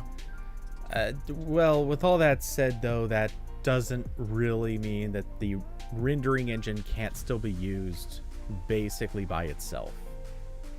That's right. The key issue here. Just because it came packaged with Edge, it doesn't mean that it can't still run entirely in its own world. Yeah, like you said earlier, it's not using Edge's, it's not syncing to Edge, it's not backing up data into Edge's browser. It's its own self-contained thing. All that being said, technically, we don't know that Microsoft is doing this the right and proper way. Yeah, because it's closed source. Yeah, we are trusting that they're doing it legitimately, but it is what it is. And technically it's not closed source. It is still Chrome or Chromium, but yeah, but Edge is closed source. Well, more to the point, what they distribute to us, we can't verify is the exact same thing. Right. They could same as Google package more. Yeah. Anyway, then the second thing Hoopy said was, real talk, why isn't this a Firefox fork? That seems like it should be the way to go. Nobody would get mad at this being 500 megabytes instead of 200 megabytes to install. As a quick side point, I totally disagree on no one being mad about 500 megabytes. There would definitely be someone mad about that. But honestly, I was kind of thinking the same thing, but in a different way. If I were them, what I would have tried doing is shipping this browser and saying, like, having an option in there where you could straight up just say, I want to load it with like the DuckDuckGo version of a Firefox browser, or you can toggle it straight to use the operating system distributed rendering engine. In other words, if you have your choice, one choice is something that I think you would generally favor, which is Firefox. The other choice being, I just want to use whatever the operating system's got, because that might be more current, more up to date, more supported. I could see that being a more likable approach, because it's giving people a little bit more of an option, and it still stands up to the test of like 0-day usage. In theory, they could even have like a, I don't want to say security bulletin, but when you start it up, it could always just call out to some web service that says, hey, is it cool to keep using this version of Firefox? If there's a 0-day revealed, then they just flip a switch, and every time the browser comes up, it goes, oh no, it's not cool. Okay, we're gonna tell users to switch over to the OS version or something like that. Like that I think would be a more effective strategy, and it kind of solves all the complaints. Yeah, or most. I think the issue with this though is that they would have two approaches. Number one, they fork like the whole Firefox browser, which is probably terrible. Like from what I understand, the Firefox code base is just an absolute mess. There's like 10 different programming languages being used in there. They've tried to clean it up over the years. Like I know before, like, and it's like the thing that Firefox users, not counting myself here because I don't really care, but a lot of them got upset like every time Mozilla like redid the UI and broke really old extensions. but they were doing that because the Firefox browser interface used to be like the rendering engine was also rendering that part.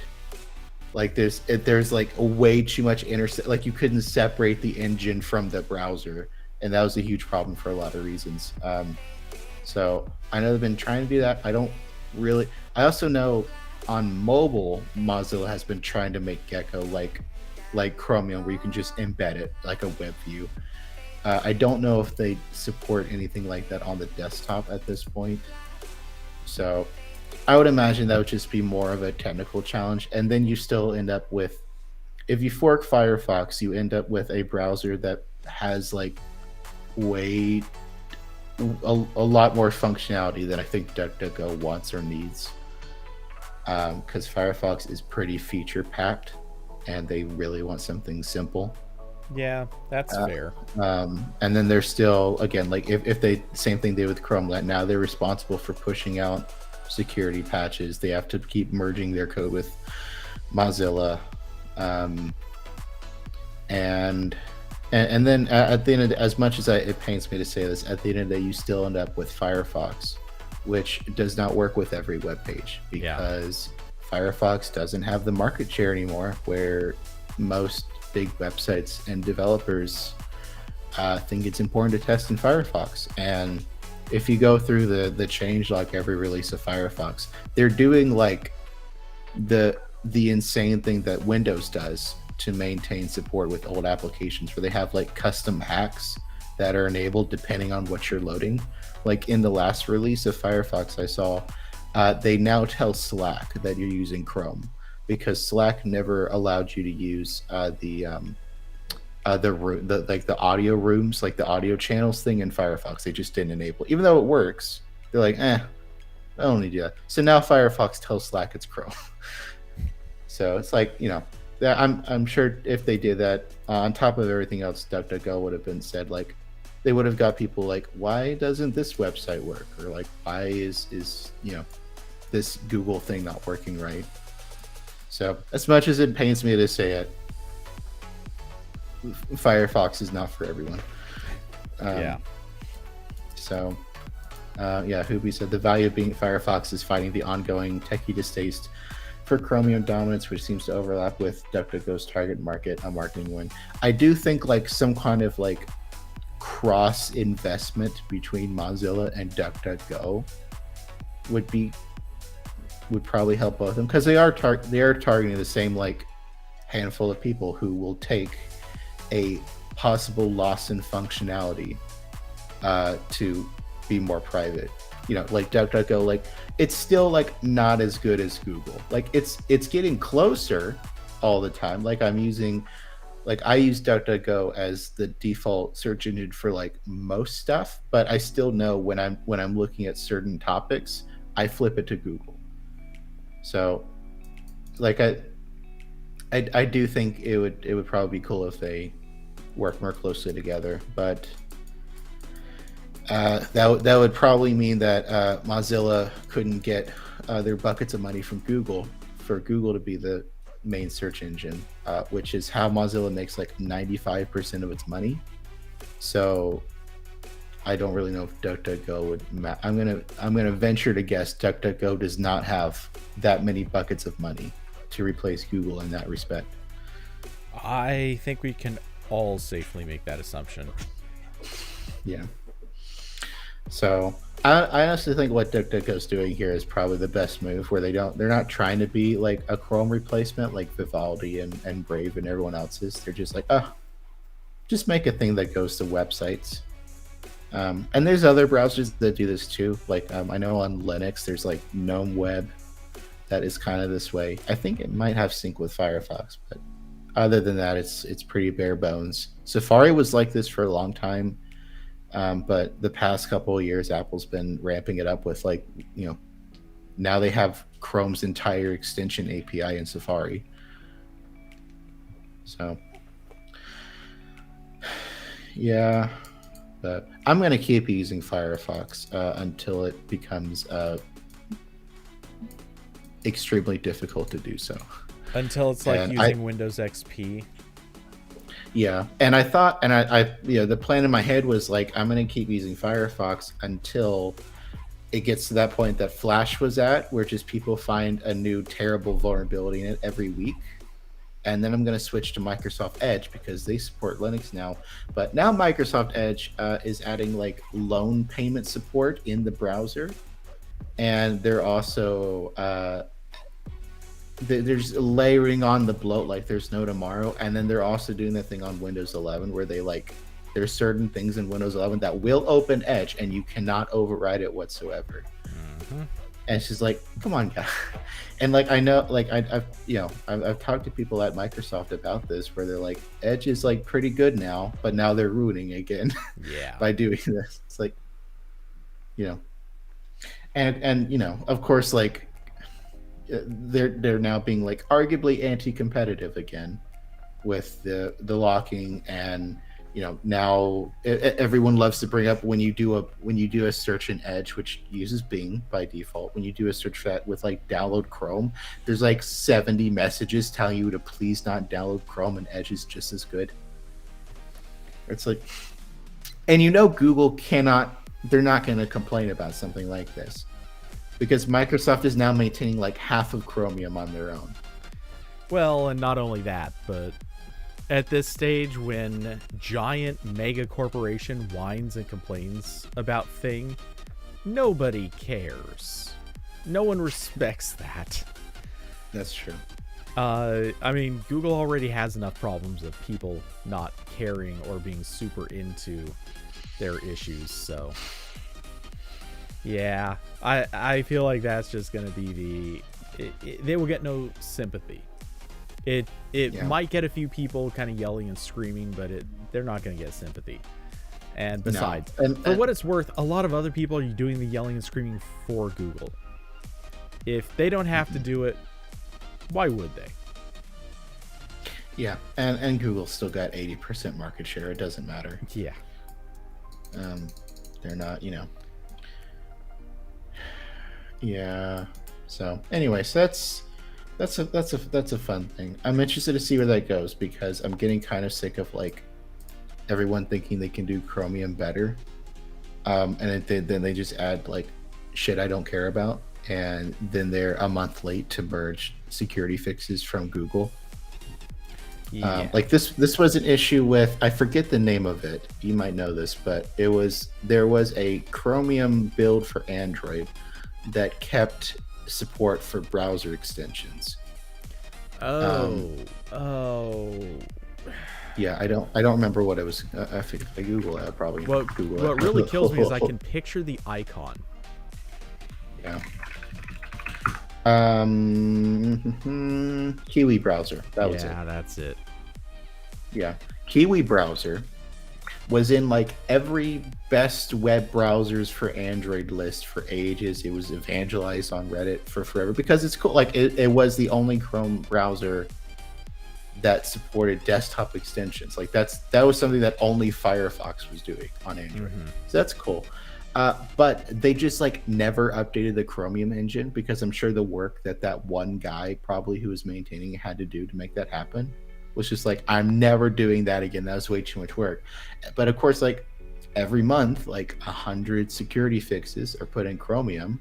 So as the months went by, that browser just became more of a security nightmare. Yeah. And I remember when I was maintaining the we had a best web browsers article on Android Police, and I every time I update, the first couple of times I updated it, I think Kiwi might have been in there at some point, but then I took it out and people were complaining. They're like, why is Kiwi not here? So I added an explanation like, Kiwi Browser uses a very old Chromium engine. Do not use it. You might get like a security malware on your phone from that. Mm-hmm. So I do get sick of the Chromium ports, because it's like basically everyone who takes on that challenge has to do a crap ton of work to even equal what Google and Microsoft are doing. Yeah. And it's just like, I don't want to deal with that for minimal, if any, gain. Yeah, and I get it, and it's I do get why DuckDuckGo wouldn't want to get involved in that, because it is a lot of work and it is costly. That being said, I have a feeling at some point they're gonna hit that brick wall, and they're probably gonna whether they want to or not, they might get forced into it. Yeah, I'm sure. I wouldn't be. I know, again, this was Mozilla's issue where they were using WebView on their Android Focus browser for a very long time. And then they had the wall of like, we want to implement low-level security changes, and we can't do that with a WebView. So maybe they'll get there. But I hope when they get there that they're a bigger company with more money to throw at this. Hoopy said, Corbin, you mean you don't want to replace AdSense with your own ad network, and maybe crypto is involved sometimes? No. AdSense doesn't really pay me a lot anyway. I get like $1 a month, maybe, if I've been a good boy.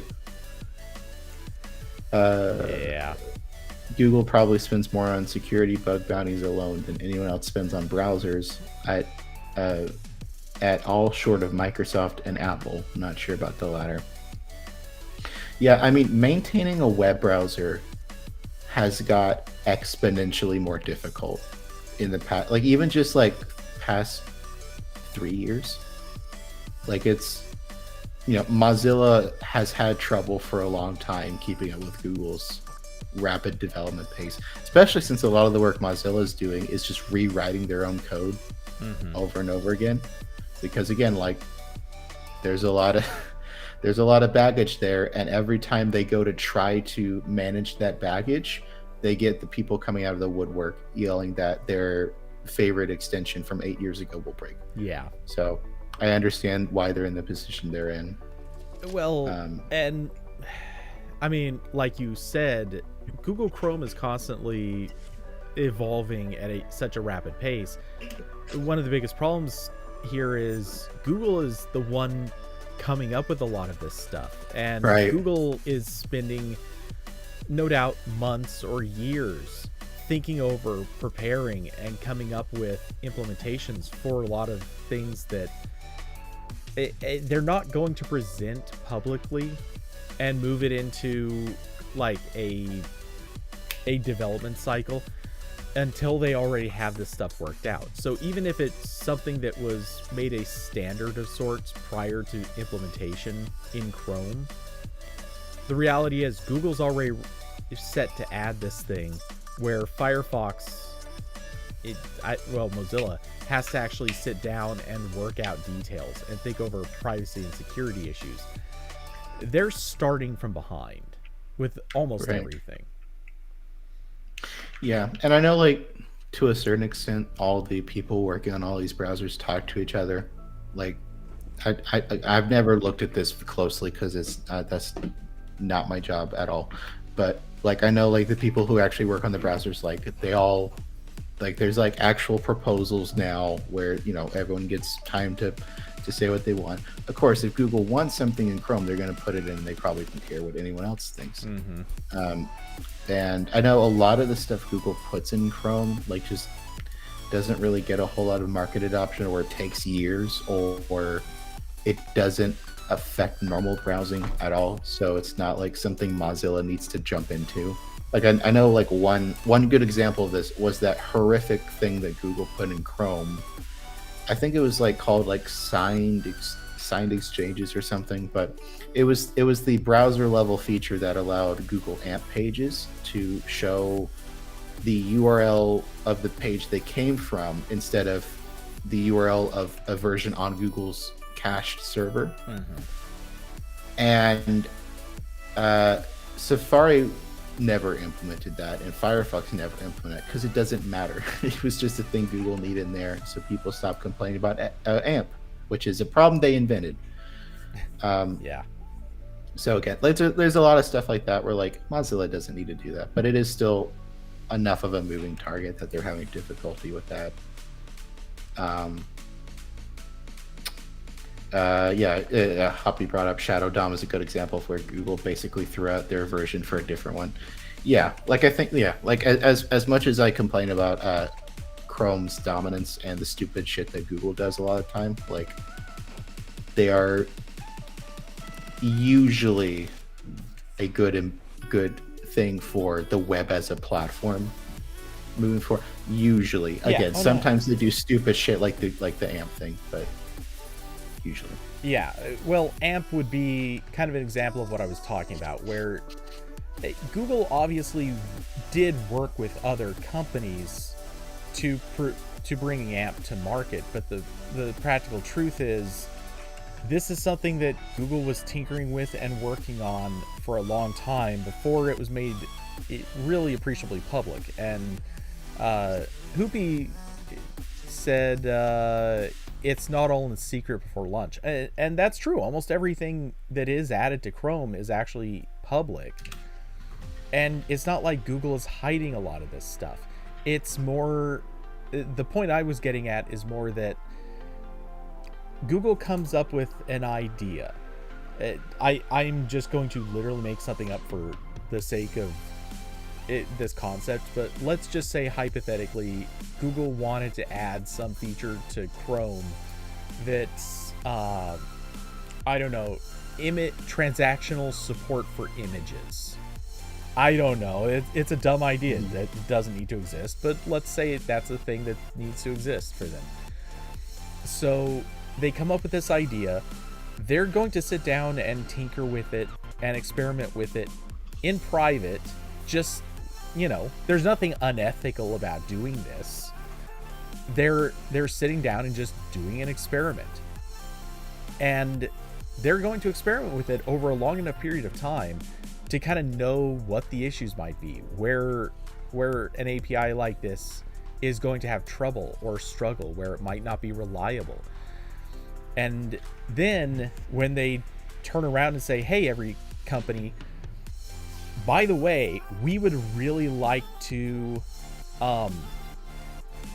introduce this thing, make it a standard, which of course they're really just talking to Microsoft, Apple, and I don't know what, a dozen other companies.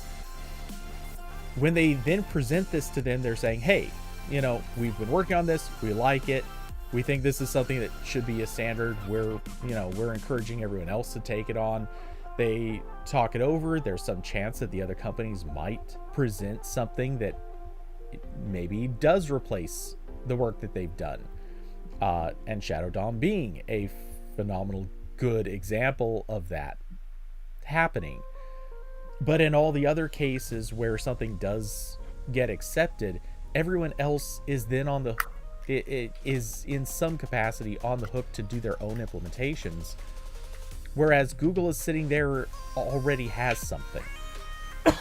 It's not malicious, but it does put a company like Mozilla into the daunting position of saying, all right, we've got our own stuff we're working on, but now we have to implement this new thing you brought too. And right, you already have like the working implementation is always in Chromium, basically. Yeah. Yeah, like whenever some new browser feature gets announced, it's usually like, oh, you want to try this? All right, cool. Go download the latest Chrome Canary. That's how you try it. Yeah, exactly. So. And yeah, so much stuff gets announced kind of in that capacity. Like you have to just watch the code coming through Canary, and lo and behold, hey, here's a thing. It was introduced to the W3C like last week. Yeah, it's working in Canary already. That's how you can try it. Like, that happens. Which, like, if I was in Mozilla's position, like, I would totally do the thing where I'm like, all right, that's cool, guys. I'm going to sit back and watch how this works out. If I see more than 1% of web pages using it, I think I'll get around to doing that. Oh, so you mean the Apple version of what goes on, except instead of like 80%, it's 1%? Yeah. Oh, Apple. Yeah, where Apple's like, oh, that sounds cool. I'll do it sometime. If Apple's not going to use it on its own sites or services, it's not going to get done. And even then, it still might not get done. That's why I was shocked. I got legitimately excited when I saw that the WebKit rendering engine is getting support for that API that lets web apps interact with local files. So like that Visual Studio Code in the web browser thing will work in Safari. So work on iPads. It's like, whoa, hold on a second. Yeah, This is almost new. 100% they're going to use that in something of their own. Yeah. It hasn't been announced yet. It's not necessarily obvious and may not even be obvious for a long time, but there is definitely something that they plan to use that on.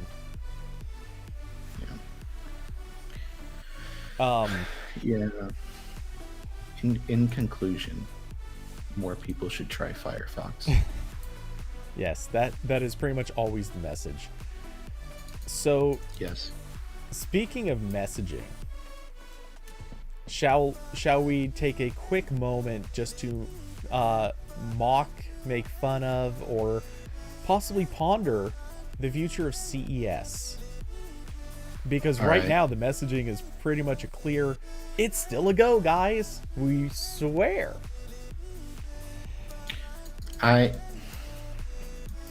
It's so funny because CES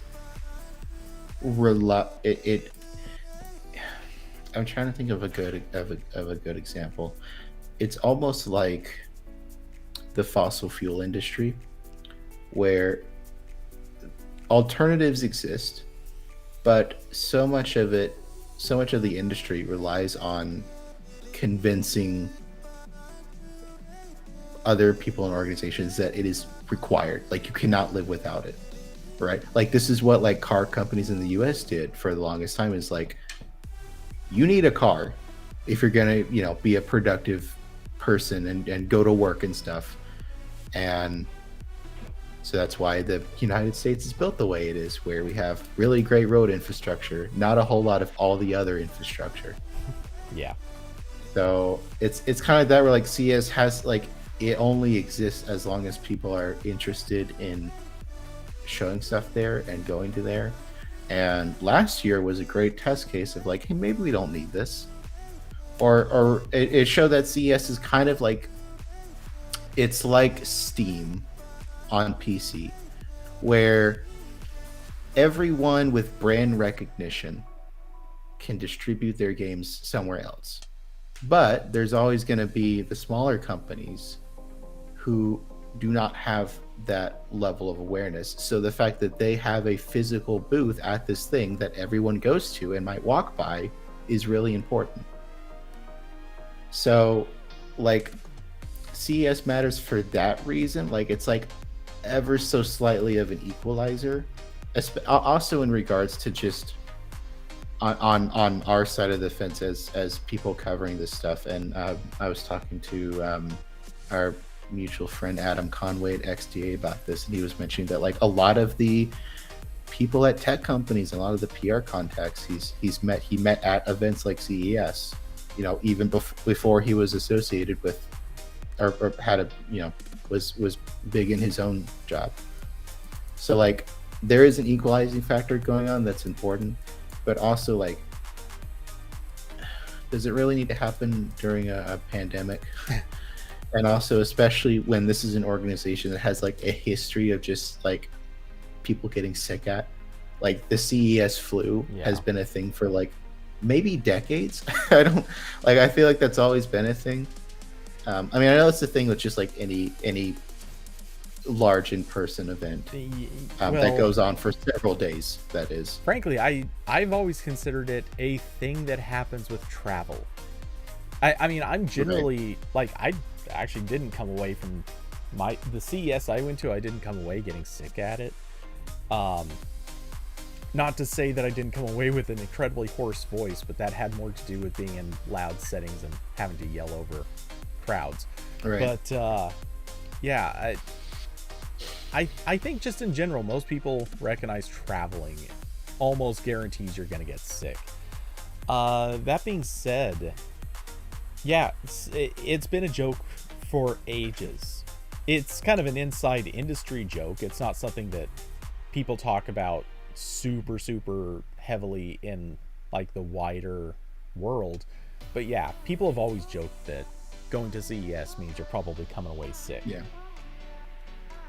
And the I think I never got to the point I was trying to make with like my 13 analogies, but like basically my point was just that like CES is not, I don't really think they can be trusted to do the best judgment call with something like this, because it is actively in their own disinterest to call it off. So they're going to have it on for as long as they can like actually do it without just like no one showing up ever again. Or not getting sponsors or whatever else. Okay, before I comment on that, I just have to quickly highlight Poopy's comment. I think Omicron is the next phone coming from Sega. Cheers. I mean, that yeah. that almost deserves joke of the night. Well, it was a planet in Futurama, Omicron Persei 8. Yeah. So it does sound like that. But anyway, yeah, so I missed my couch. Huh? I tried to toss that onto the couch. It's on the floor now. Success. Yeah. But yeah, at this stage, first off, the CES organizers have literally a famous history of being irresponsible, of not really taking care of their guests that well. Not that safety is usually the biggest issue, though. Holy crap, even as I say that sentence, I'm immediately thinking back to, oh yeah, the year that like 30 drone manufacturers all showed up and had drones flying around just freely on the show floor. That happened. The next year, they were like, you know what? We had some accidents. We're going to make drone manufacturers fly within netted spaces. Which was still, as I understand it, even that had a couple of small catastrophes, but like, they don't think through a lot of their issues there. And for anyone who's ever been to CES, you are packed in there like sardines. Giant showroom floors where you still are shoulder to shoulder with people at some times. Like, it is not a good experience being there in many forms. It honestly, like, as tech press, like, it is a horrible experience.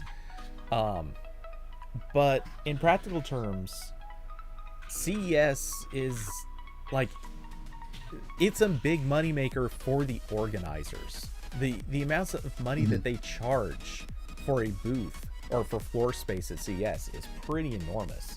So honestly, I think the odds of them canceling it before they're forced to cancel it are beyond zero. They will never choose to do this unless they have zero choice. Because this exact thing happened with MWC, right? Where we were that was in February, right? I think February or early March, I can never remember. Yeah. So like, it was in that early stage where like there were like international travel was the big hang up, but MWC is in Spain, and like the EU was like mostly still pretty open, I believe, at that point. So like, no one was doing international travel for it, but there wasn't a whole lot of concern about just like, you know, everyone in Europe, you know, showing up and having a good time. And still, like, almost no one, there were like no big announcements there. I think if I remember correctly, like Huawei was like the only company there, basically. Something like that. But yeah, I'm sure that's how CS is going to end up if they continue on with it. Yeah. It's just, there's going to be like maybe one big company that's like already US based, so they don't really have to like coordinate international travel for hundreds of people. And maybe that's it. By the way, not that anyone really cares, but just for reference, the dates that NWC was intended to go on in 2020 were February 24th through the 27th. So obviously that was canceled and didn't happen, but that was when it was supposed to. Wow, hey, I got 2 spam bots tonight. Yay. Hey, we won. Yeah. So anyway, Austin said T-Mobile just announced they had a keynote. T-Mobile had a keynote. Why? What are they announcing? That they have like a new like purple blanket they'll give everyone? Oh, God. I'm sorry, pink. Pink is their color. Isn't it magenta? Basically pink. Yeah. So, yeah. I mean, I haven't held back my opinion that CES is a waste of time. Now, for certain industries, less of a waste of time. I get why it happens. And there is other business happening at CES besides Tech Press. In fact, Tech Press makes honestly a very small portion of the CES attendance. Even though it seems like that's where most of the people are coming from, it really isn't. That being said, the reality is a lot of companies are there to see press. A lot of companies are there to try to get attention by being next to the big companies. And this I'm going to kind of use as the segue to show the second tweet that I had prepared, and that is Dan Seifert. You may know him because, you know, he's kind of an important person at The Verge. Yeah, they just announced earlier today they ain't going to be there. Yeah. So one of the biggest tech press members of the tech press has now basically said unequivocally, yeah, we ain't going. It is the equivalent of the United States saying they're not going to the Olympics. Like that's it. Which, I mean, this might all happen to the Olympics too, like in the next week. We don't know. The Winter Olympics is supposed to start, I think, February. Yeah. So like, I saw a news story that like Canada's hockey team is not going because like international travel reasons. Like not even just the stuff that like has been like kind of on everyone's mind the past couple months. Like, do we like not send our president people there to China? But like just like, oh cool, we might die if we travel, so probably shouldn't do that. Yeah. And Hoopy once again coming in with the banger comments. With T-Mobile's keynote was announcing they're going to be peak Un-carrier by bundling Paramount Plus subscriptions for 1 year and a coupon of Jamba Juice. Well done. Yeah, that's about what I would expect. At least with Paramount Plus, I can watch the new iCarly. But I don't have anything else. I didn't. There's a lot of Star. There's a lot of Star Trek on there. I don't want anything to do with that Star Trek. Fair enough. Although I do keep meaning to watch the one they have like half of the first season aired for, which is Star Trek Prodigy, which is their one for kids. Like it was supposed to go on Nickelodeon, but they made it a Paramount Plus exclusive, and it actually looks good. And I'm like, okay, I'll try it. So I need to watch that at some point. I'm quickly glancing to see if there's anything at Paramount Plus that catches my interest, and so far I haven't seen anything. But I will say, like about once a month, well, maybe about once every 6 weeks, I see something pop up when I'm doing the movie list, and it's like, oh, an exclusive on Paramount Plus. Good for them. And it's like, you know, a few of these are watchable. I'd be kind of into seeing maybe a couple of these, I guess. I'm not sure I'd care about getting it for free, but yeah, that's another topic. No, that's 100% going to be like Peacock, where no one ever people only sign up for it because their show they like is only on there now. Like I know that's probably what I'm going to end up using it for. I know a family member just started paying for Paramount Plus, so I can access it now without pirating everything. And slowly but surely, the Star Trek shows are starting to disappear from Netflix. I haven't noticed them be removed from Hulu yet, or they're also on like Amazon's thing. But I hate Amazon Prime Video's app, so I never use it on there. So, but we'll see if if they all disappear. That would really suck though, because like I had the same thought about like Doctor Who, where like I feel like the way you get new Doctor Who fans is you make at least some part of the show accessible on like most streaming things, and then you can sell them on the get the cable subscription for BBC America to watch the newest stuff, because that's how they got me. Is someone told me, "Hey Corbin, you might like Doctor Who," and I started watching on Netflix. I'm like, "Oh, I do like Doctor Who." And then whenever Doctor Who would air was like one of like the 5 times a year I turn on the television and watch a new show. And now they don't. Doctor Who is, I think it's HBO Max now, is where that's at. And they're doing the same thing with Star Trek. It's like that's like again, assuming the new Star Trek shows are worth watching. I don't think they are, but they might be for other people. I think that's a really easy upsell. Like, here's the 90s ones on Netflix. You want to watch the new stuff? Go over here. But seems to not be the way things are going. Oh, probably because the old Star Trek. Apparently, Hoopy was it was trolling with that.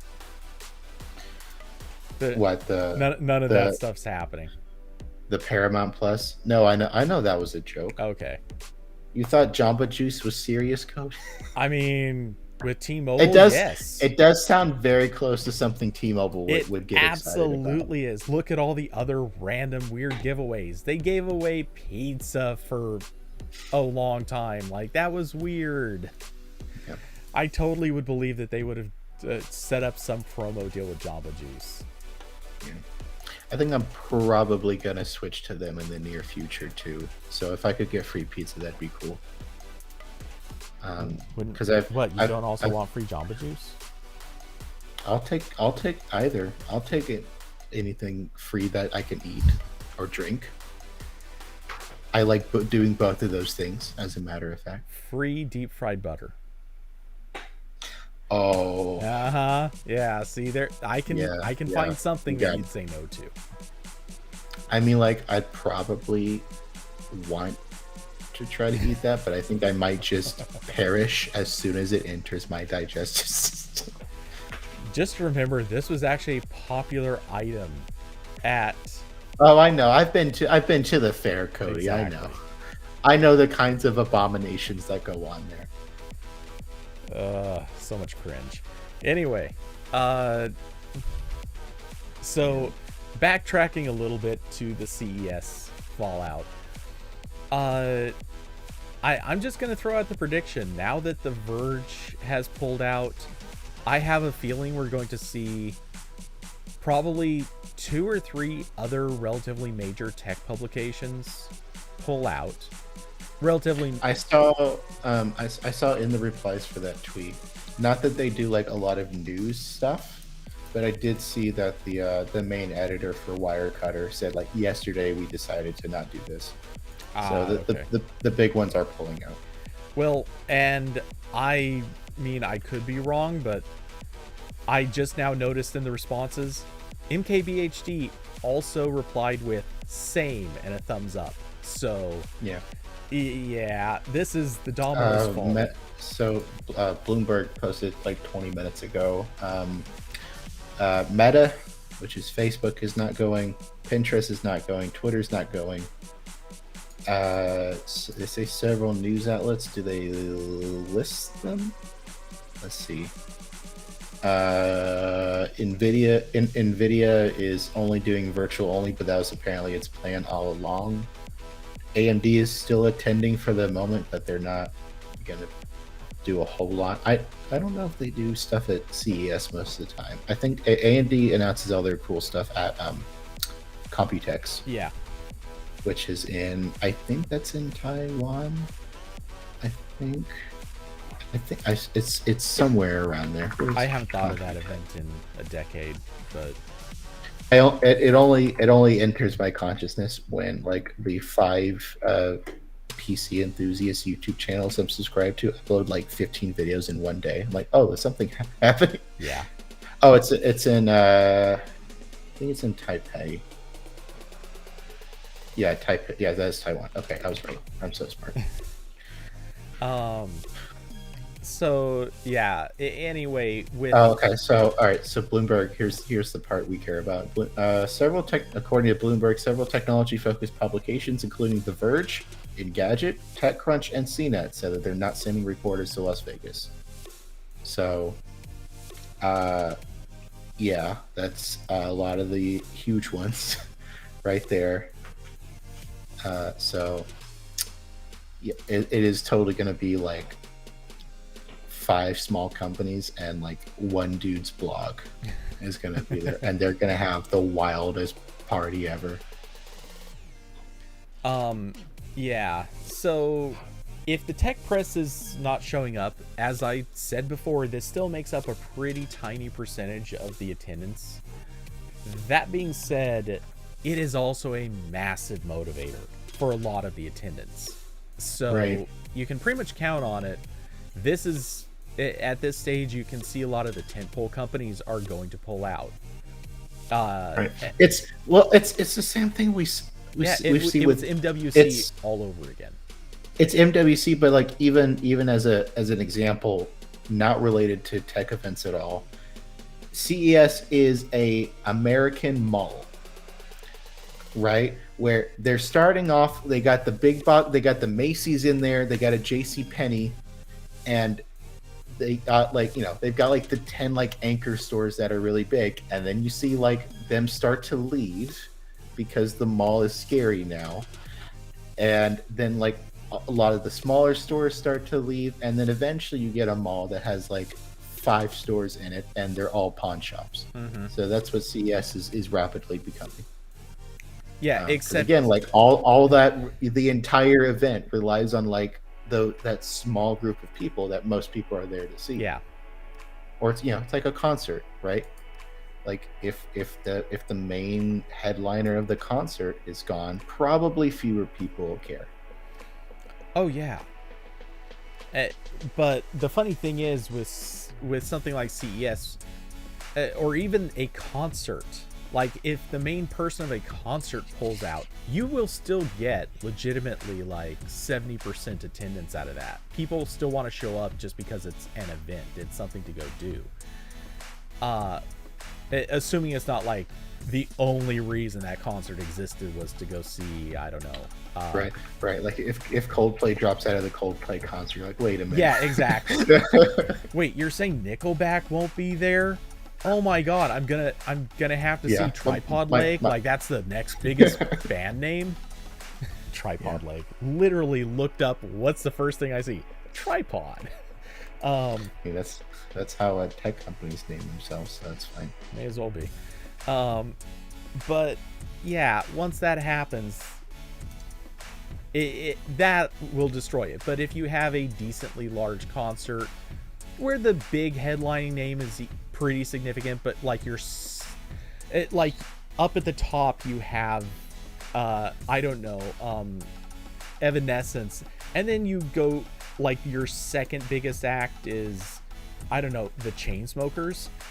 All right, that's nowhere near as big, but they're still pretty huge, and people show up for that. Though, granted, those two would never be at a concert together, but that's not the point. I just completely lost the names of all the other bands that I would have named.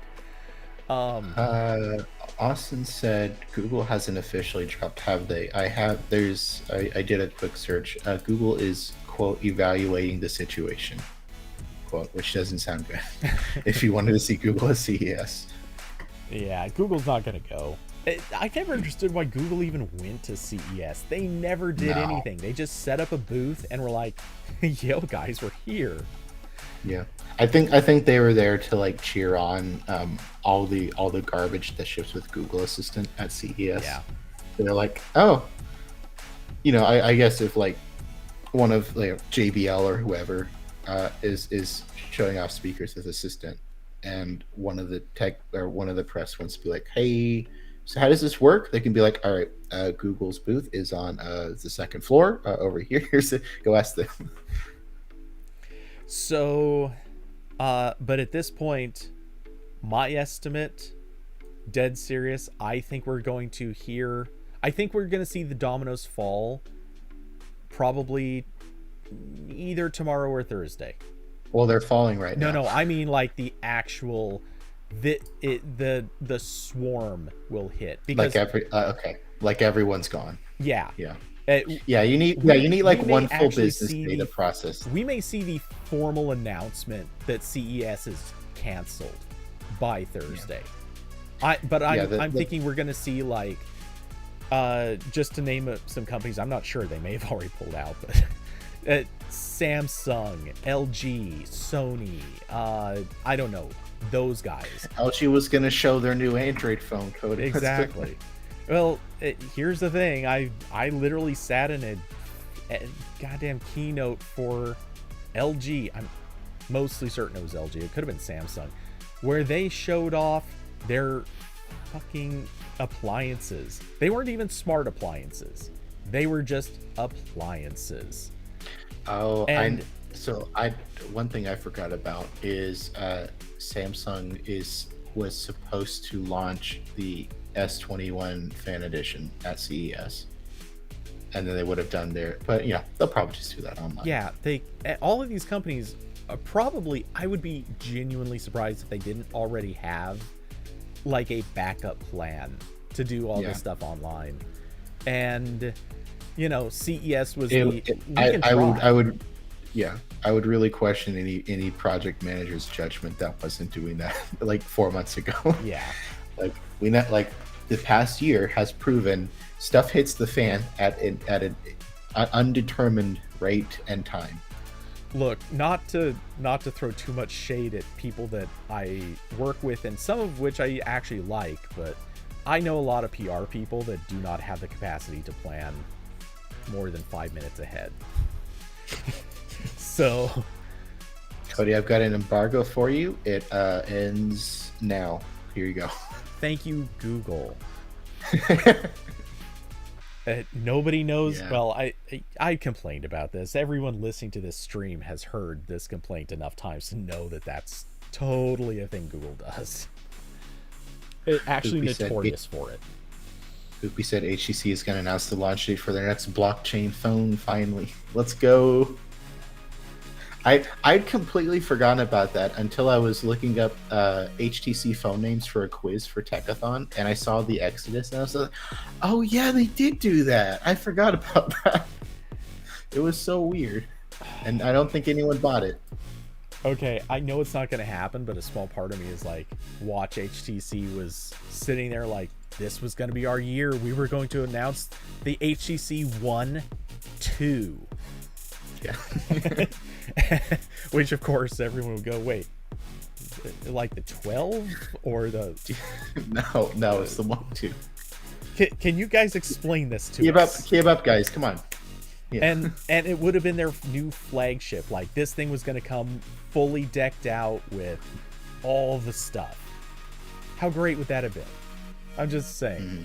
We would have gotten so many laughs. Look at me having no sympathy for HTC. But yeah, honestly, I think either tomorrow or Thursday, we're going to see all the companies pull out. We're going to see the CES making an announcement pretty shortly after. Because we need at least one business day between, like, again, like right now, where like basically all the big people are out. They need a business day to talk to their board, and then we'll get an answer. Yeah. Like, legitimately, you gotta figure Samsung and the handful of other companies that are very consumer friendly, they're probably seeing MKBHD saying that he's out, and that was their trigger moment. That and The Verge, obviously, but like, once MKBHD said it, it's over. So many other people are just going to immediately bail on that, and that is like, that's the point where it ends. The dominoes are falling. The big ones haven't hit yet, but they're going to. I mean, if Google is considering it, it's going to happen, especially if a few, like the first handful of companies that drop, that's it. Everyone else will be gone immediately after that. Yeah,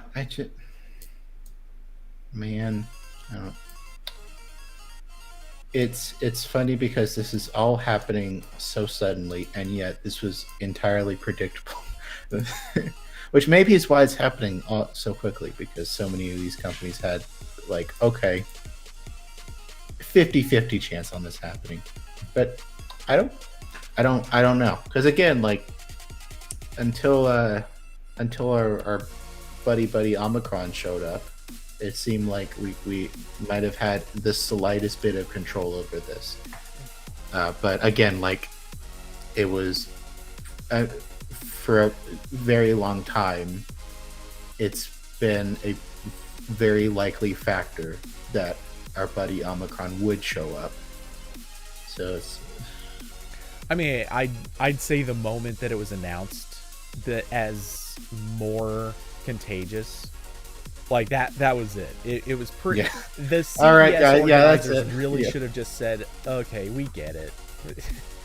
Yeah. They should have been calling their insurance company then and saying, "Can we just do this now?" Again, yeah. And Geico's like, not this bitch again, not again.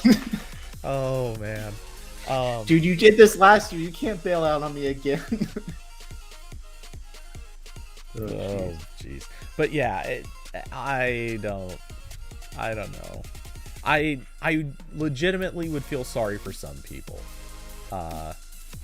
And you think CES would be like, it's simultaneously in the best position to do, you know, like have a safe event almost, because it's not like they're, well, no, I'm curious where you're going with this.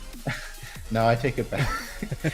I was almost going with, like, I feel like generally the people going to these sorts of things would like take proper precautions, but then I thought, I was like, okay, that's why they're not going.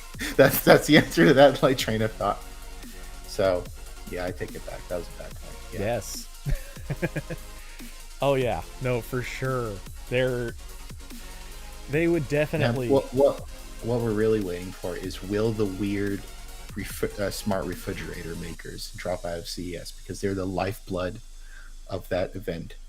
If I can't go to CES and see either a very weird sex toy or a fridge that's unnecessarily on my Wi-Fi, I'm not going. Those are the only two things that matter there. I mean, you're not wrong. Maybe both, if you can get them both in a single product. That would work. So, I actually agree with Austin. The moment the car companies drop CES, that's when things are over. Because legitimately, you were there. Did you go over to the? I've never been to CES. Oh, why is that? I was thinking you had. Maybe it's because I knew you were going to go this year. Almost went. I went. Well, probably wasn't, but I did go to Google I/O in 2019. Yeah. It's the only event I've been to, which there was, I think, a car there, because Google wanted to show off. There's always a car. Either, well, yeah, I mean, San Francisco, they have cars, but well, I mean, or not San Francisco. It was even in Mountain San View. Francisco, at Moscone West, they had a car on the second floor. Like that. Well, if I remember correctly, they had a car Google had a car at the event somewhere that people were in line for. I think Right. they were showing automotive. Yeah, but yeah. it would have definitely been automotive for the year you were there, because they were showing off automotive when I was there, and you were, I think, a year after me, or the my last year was the year before you went, is what I mean to say. But I mean, it's not like they put the car on the second floor. That was some unique stuff. Anyway, also Austin said CES 2023 will be held in the metaverse, and it will have just as many viruses. Yeah. Yeah. So they'll take off their VR headset and just like sneeze immediately. People have, very possible. People have to shut that down for the exact same reasons. I'm just saying, people are going to get infected. It's a thing. I had basically a CES flu when I went to I/O, but it wasn't contagious. It was my seasonal allergies I was I was overdosing on Allegra basically the whole time I was there. Didn't really help. I was a snotty running nose mess for most of that event. Hey, you never know. Maybe those symptoms actually prevented you from getting sick while you were there. It's possible. Yeah, maybe. I do remember Ron Amadio from Ars Technica was very nice and gave me some tissues he carried with him because he's prepared for events because he's a professional. And I was showing up there at the outdoor Google event, knowing I've had seasonal allergy issues for most of my life without Allegra. So, shout out to Ron. He's very very nice and thinks things through more than me. at least for that event. Yeah. Also, I was very close to Ron because Artem tried to shove all of us in the back of his Tesla, and so Ron was very close to me for a while. Yeah, Artem does that. Artem loves showing his Tesla, and I did get like that like Splash Mountain drop feeling when he like went on the acceleration to show like how much Tesla owner does it. Yeah, because it's cool. Except where I felt like I was gonna throw up. That wasn't as fun, but that's fine. So, did you also witness how Artem drives? Or to ask it another way, outside of the acceleration moment, did your life flash before your eyes several other times? I was in the back. Did you watch him send text messages on his phone rather than using any other safe method? Because I honestly don't. I don't fully remember. You blocked it out. I might have, and also I was just in the back seat the whole time because I think David got shotgun most of the time. So yeah, Anyway, I do remember like basically the entire time I was in that Tesla, like electronic music was playing. Oh, that's another part of the experience. Yeah. Which, as it should if you're in a Tesla. The Ruskowski Joyride experience really just involves a lot of electronic music, watching him drive definitely faster than the speed limit, and like 30% of the time, he has his eyes glued to a phone while he's typing, browsing the web, using any number of other apps or services, possibly even hitting Yelp. Like, it's scary. It's fine. Tesla can drive itself. It's fine. Yeah. All right. I'm going to go now. I'm tired and I have to be back for a different thing in like an hour. So. All right. Well, you're a slacker, but I get it. Well, so thanks for coming by. Enjoy your plans for Christmas. Thank you. I won't out whatever it is that you have planned, mostly because I don't. I'm buying a Tesla. Corbin got all that XDA money, yo. Immediately blow it on a car that cannot be assembled correctly. That's fine. I already bought a Leaf. I've already blown way too much money on EVs for one lifetime. For one lifetime. You'll be back to blowing money stupidly on EVs after this one. Oh, for sure. I'm hoping. I'm hoping. All right, but anyway, yeah. Enjoy your Christmas. I'm sure I'll be talking to you plenty. Yes. Over the next few days, anyway. And are you back for next week? Do you think?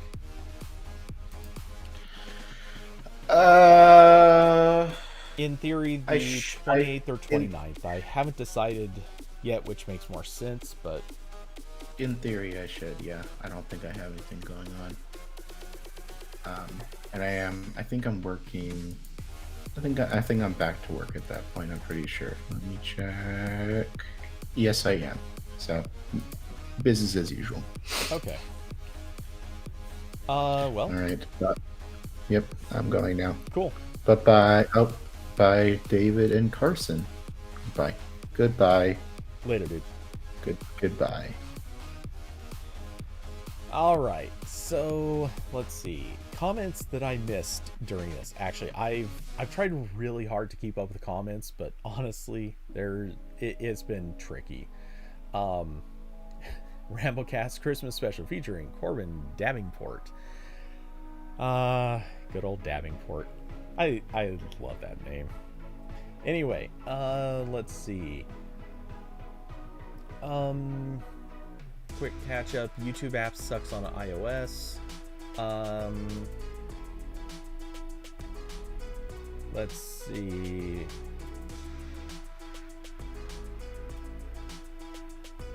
Poopy, want to see Artem do to a Tesla whatever it is he does to his phones? Oh my god, you don't want to see that. It'd be a bloodbath. There would be other phones crashing, other cars crashing in close proximity just by virtue of his Tesla acting up. It would be bad times. You'd think a tech guy would know better about car safety. I don't think the two are mutually exclusive. He can be a terrifying, frightening driver without challenging too much in other ways. Let's see. Did that? Hey, that did help. Okay. Let's see. I'm surprised the Model X has enough RAM for Artem. It doesn't. And nothing has enough RAM for Artem. Until you get to about 128 gigs, you don't have enough RAM for Artem. And 128 is his phone. Just to be clear. He needs 128 on his phone. I believe the computer, it is now a terabyte of RAM. Minimum. You know, you have to be able to run Windows entirely from RAM. Let's see.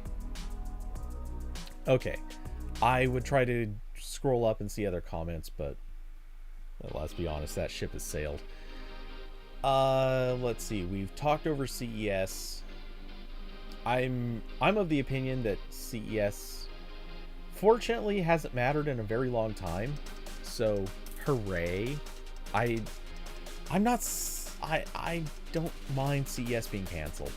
To me, this just means a bunch of companies will do better jobs with their keynote presentations, and they'll be dedicated keynote presentations instead of trying to slam everything into a specific time slot, or, you know, trying to do everything live when they can actually pre-record it and do takes.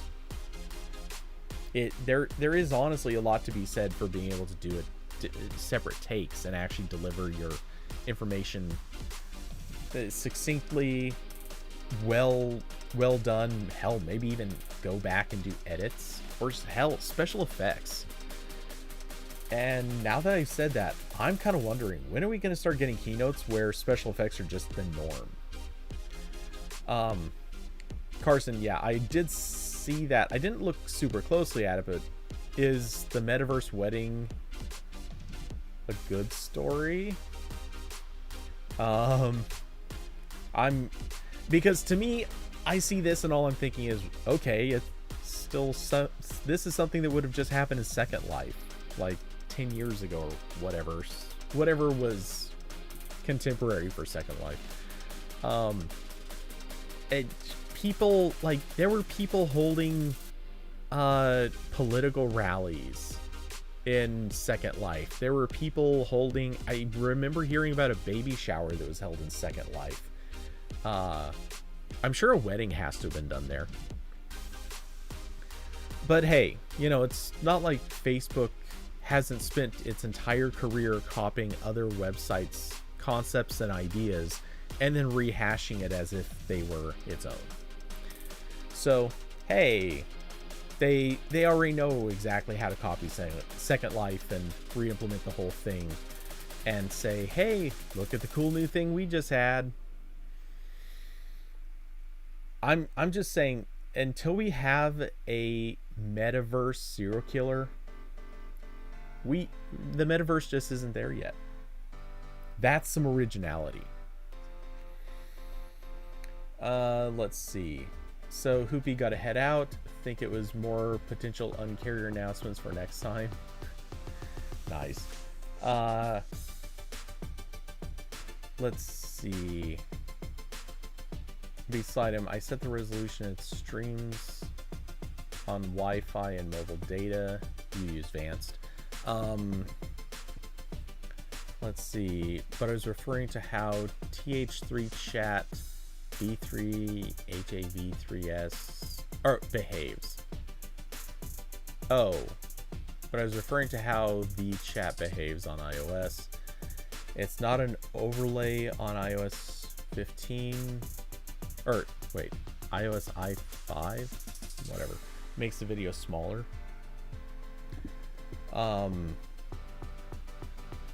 Until the metaverse gives me Matrix level, it's a no-go for me, dog. I mean, does the steak actually have to taste like steak?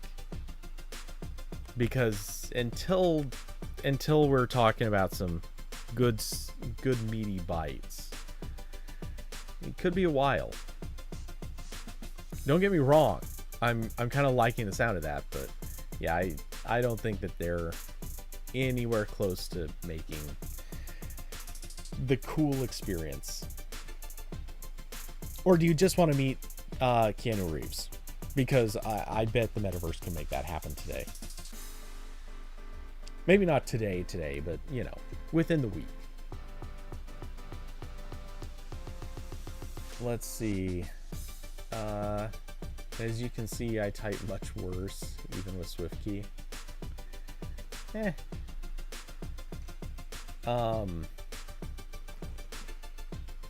Let's see. What was I going to say? By the way, I am pretty sleep deprived, so for what it's worth, my brain has been in and out a few times, even like an hour ago. You probably saw me stretching earlier because, you know, you get tired and you have that, like, just perpetual, you feel like you got to stretch feeling. Anyway, so I'm probably going to check out fairly soon. I don't really have much in the way of something to say on this, but I figured really quick maybe riff a little bit on the YouTube TV situation, because to me, it just bears saying it's hilarious. That was less than a day. Am I wrong? They pull the channels, and like 12 hours later or something, the announcement comes in. Oh yeah, no, we worked it out. Disney's coming back. ESPN, FX, it's all coming back. You're getting the ABCs. You're getting all of it. Which makes me just think, someone somewhere in that situation literally just hit the like, you're gonna be fired if you don't work this out moment.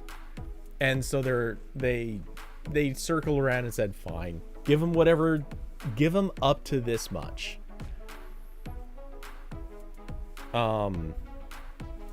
Which it is what it is. Let's see, comments. Yeah, sure indeed. I think they waited for the events to pass to make them feel it or something. Yeah, most likely. And you gotta figure this was always kind of a bluff for both companies, because both of them want to work with each other. But in reality, like I said this last week, or maybe it was in Discord, now I don't remember, but in reality, Google had way more to lose than anybody else. If Disney lost Google as a streaming service, it would have been a drop in the bucket to their profits. It would have been trivial. They could have easily survived that for a long, long time to come. YouTube TV, on the other hand, forget it. They had to be there. They had to have Disney, otherwise it looks really bad.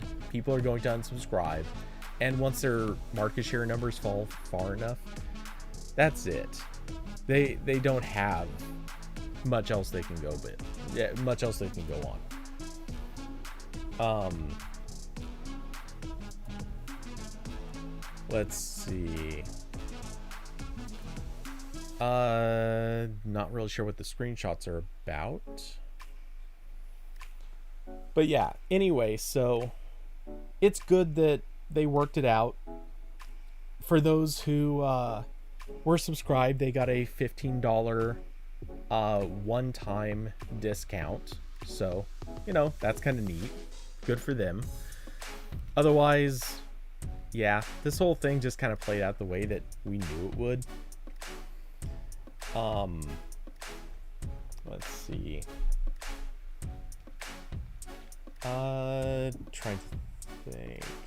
Wait, what was that topic? Oh. Okay, that's not for RambleCast. That is a separate thing.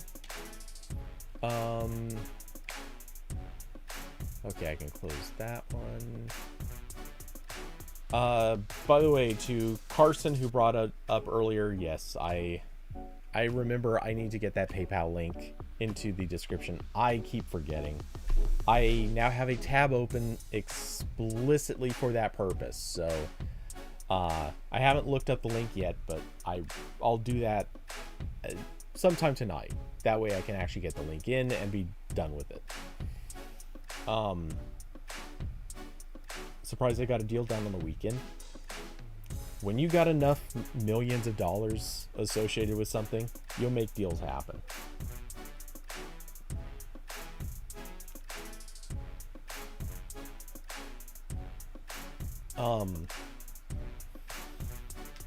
Let's see. Trying to think, were there any other topics? I don't have a lot left in the tank, but I think I could fit one more topic if someone's got something. Otherwise, I'll probably take off shortly because I'm feeling that like into the energy level.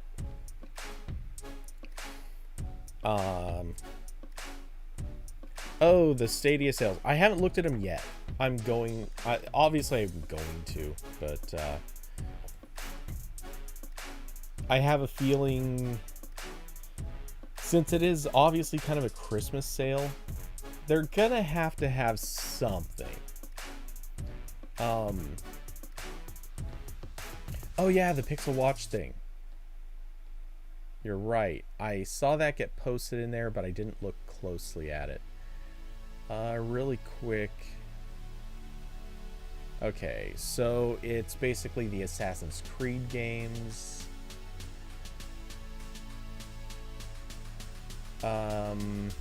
Which I'm still not super convinced I want to start down that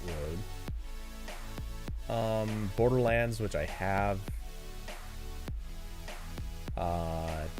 Cake Bash. Cake Bush. That'd be a weird one. Child of Light, Chronos, Cyberpunk, Darksiders, Dead by Daylight.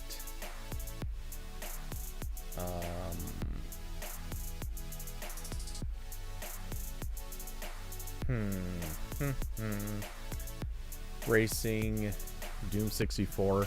So far this list is not calling to me.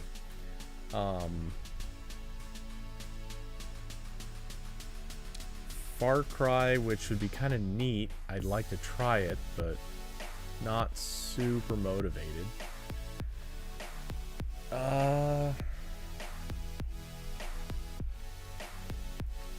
Also, some of these sales are barely sales. I'm actually a little surprised at how little some of these are getting off. I mean, granted, this is the Far Cry 6 Ultimate Edition, so it's already, let's be honest, very overpriced at $98. But, oh, damn, never mind. I misread that. I thought it was $90 in the end. My bad. Yeah, there's some good discounts. There's some mediocre discounts, but hey. I don't know. I'll look back through this and see if there's something that calls to me, but not entirely convinced that anything will. We'll see.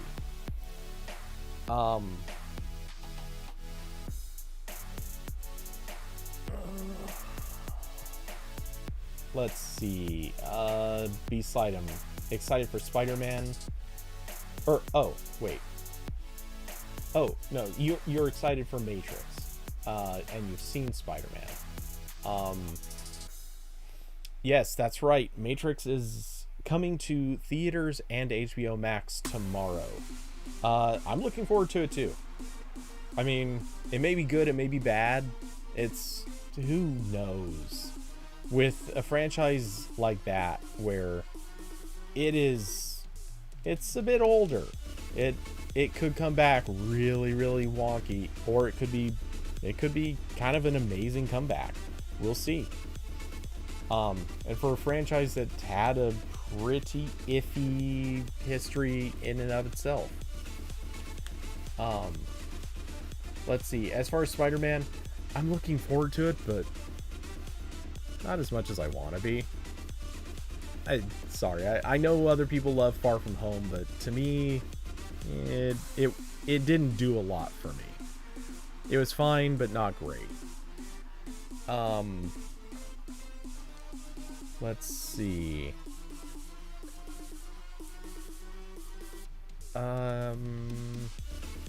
Carson, probably because Far Cry was just released a couple months ago.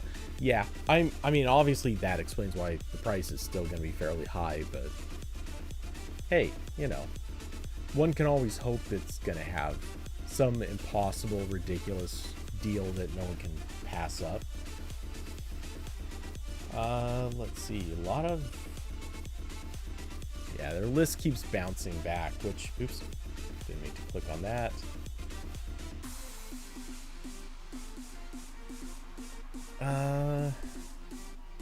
Yeah, this list kind of keeps... Oh, okay, it stops on that one. Yeah, I'll look through later. Maybe I can find something. Let's see, B-Slide. I could go 6 months of you could get 6 months of Stadia and a controller and Chromecast for $19.99 from AT&T, but not bother to redeem it. Yeah, it is what it is. Okay, let's see. What happened with the watch? Latest Google Pixel Watch rumors have it sounding more and more worthy of the name. Okay. Okay. This isn't a crazy long read. As unbelievable as it may seem, we might be just months away from a first-party Google-branded smartwatch finally existing. After initial rumors and leaked marketing materials started appearing online earlier this month, anything seemed possible. A new report dives deeper into what you can expect from Google's wearable next year, including its name, software features, and even a peek into its processor. Feels like they're giving away a lot more than I would have expected.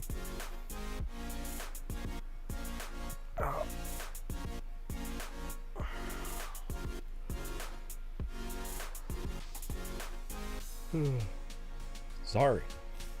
Damn. I'm feeling the lack of sleep now. Let's start from the top. These revived rumors made it clear that Google wouldn't be using its Fitbit brand to market the watch. It's getting its own Wear OS device sometime in the future. But that Pixel Watch wasn't set in stone either. According to new details from 9to5 Google, we're starting to better understand what the company might brand its first ever blah blah blah. Okay. So we're sticking with Pixel Watches likely.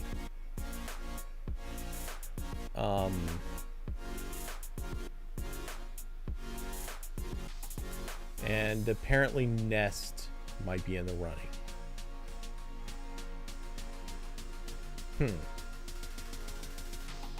Okay. So what might those exclusive features cover? We don't know much about the software experience of this gadget just yet.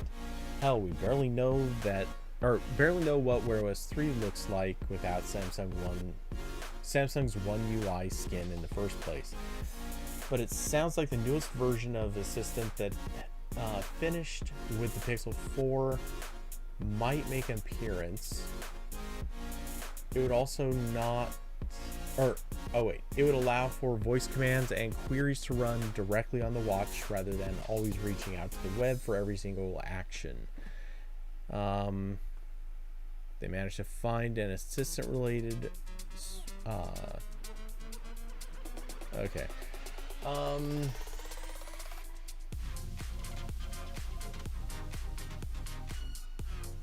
Okay, it sounds like the Pixel Watch, or whatever Google calls it, will run on an Exynos CPU.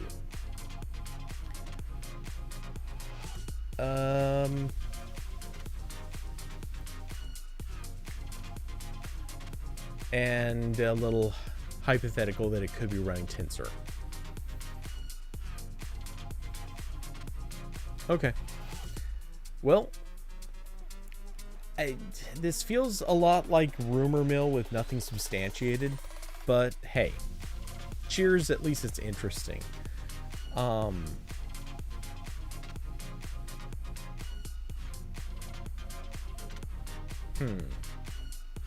Okay. Really quick, just closing those tabs. Anyway, yeah. Like I said during Techathon, I'm looking forward to a Pixel Watch. I want to see what happens, but I don't, like, some part of me, I kind of don't want to get too hyped for the watch until I know what it's going to be, what it's going to come with. I feel like there are too many unknowns, and we all know Google has a distinct hit and miss tendency that sometimes can turn out really well, other times is shockingly bad. I'm hoping the watch is not going to be shockingly bad, but unfortunately, you never know. Let's see. I'm trying to think if there was anything else. At this point, I'm feeling the tired. So I'm thinking probably a good time to check out, let's see, upcoming stuff to really cover that. Actually, question, who would be down for streams this weekend? Because of course we have Christmas landing on Saturday. I don't think I have anything planned, but I'm not totally sure. So if I figure I may as well ask, and if there are going to be people who are down for watching, by the way, you don't have to answer right now. Feel free to say something in the RambleCast room of the Discord, and I'll keep a watch for it. Yeah, if it turns out that there are people, I'll probably be up for streaming something. Could be a photo stream, could be a game stream. We'll see. And then what was the other thing? And yeah, as far as I can tell, next week we should have RambleCast. Technically it could be a busy week, but I don't see that happening. Pretty sure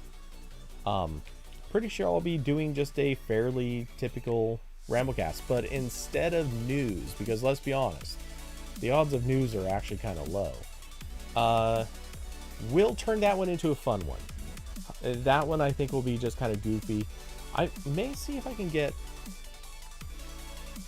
might have an idea or two for that one. I'll see what I can work out. But yeah, with some luck, might be able to turn that one a little fun and goofy. Looking around, trying to think if there was anything else. Oh, actually, this weekend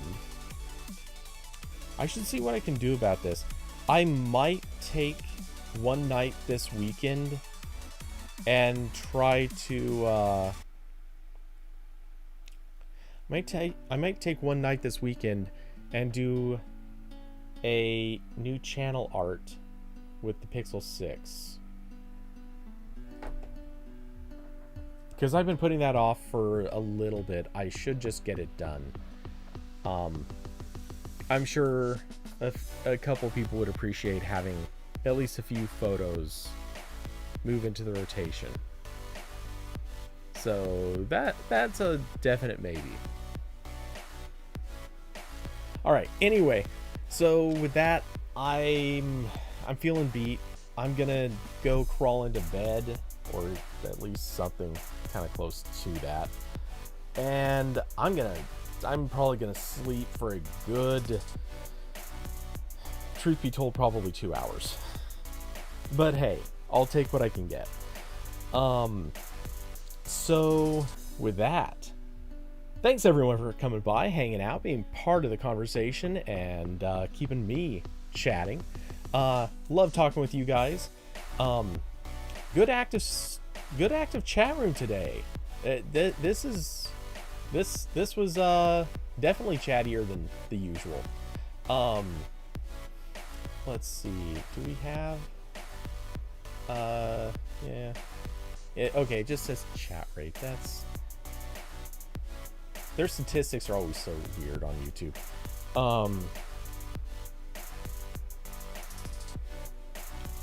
Oh, what's that about battery? Okay, David Lama, the Christmas would be bad for you, but Sunday would be good. Carson might be able to do Christmas evening, but probably not Sunday, so you guys are flipped. That's nice. Oh, Diablo had asked how the battery life on the Watch 4 is. Okay. Oh, because it might be similar to the Pixel Watch.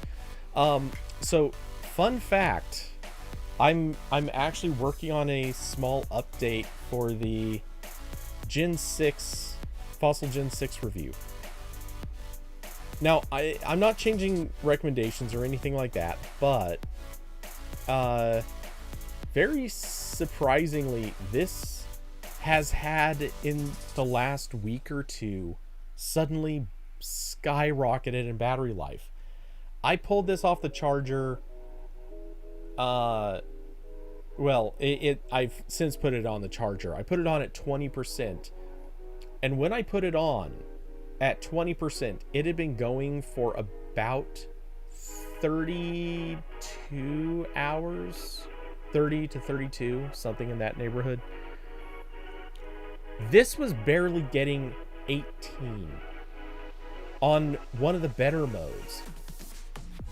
I don't know what the hell changed.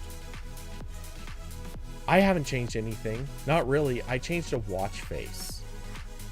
That's it. I don't think the other watch face was eating that much battery life. I'm actually going to try to test it, but I don't know what happened. This thing now suddenly gets usable battery life. It's still not like my ideal battery life. It's not the holy cow, like super wonderful battery life, but it's not bad. Like, this is on par with what I actually expect from a current watch, which is below my actual expectations, but you know, this is what I think most watches should be giving as like a realistic minimum. So I don't know what to make of it. But yeah, I pulled it off of the charger one night so I could try sleep tracking. And after I did that, I left it on the next morning thinking, hey, you know, no big deal. I'll just see how long it goes. And I wasn't even really trying to measure it, but I just knew when I had pulled it off the charger. And then I realized late last night, it's like, wait a second. This is still at 64%. Why? And it dropped it continued dropping, and it dropped at a reasonably fast pace, but not so fast that I didn't make it around to today. It did a little sleep tracking for whatever short period of time I actually slept today. It did a little bit of sleep tracking then, and then after I woke up, finally it's like, all right, it's 20%. I'm about to start the stream. I don't see a need to keep wearing it, so I'll take it off and throw it on the charger. But it's lasting way longer than I thought it would be. So yeah, I'm going to update the review. Frankly, I still don't see it as a particularly recommendable watch, because it's still not going to get Wear OS 3 until who knows when. But it is one of the biggest marks against it is effectively gone, or gone-ish, which, I feel like that does deserve a call out in some form. But anyway, so enough of that. I've been rambling too much. I'm good. It's time to end it. So again, thank you all for coming by. If you'd like to support the stream, there are links down below. If you're waiting on a PayPal link, as I know I need to get rid of that Streamlabs link, throw in PayPal. I will do that after I wake up. So it'll get changed, and then it'll be around in the future. I promise. Anyway, so with that, good night, everyone. Oops, I even screwed up the order. But with that, thanks for coming by. I will talk to you all in the next few days, this weekend, next week, something like that. And for real this time, good night, everybody.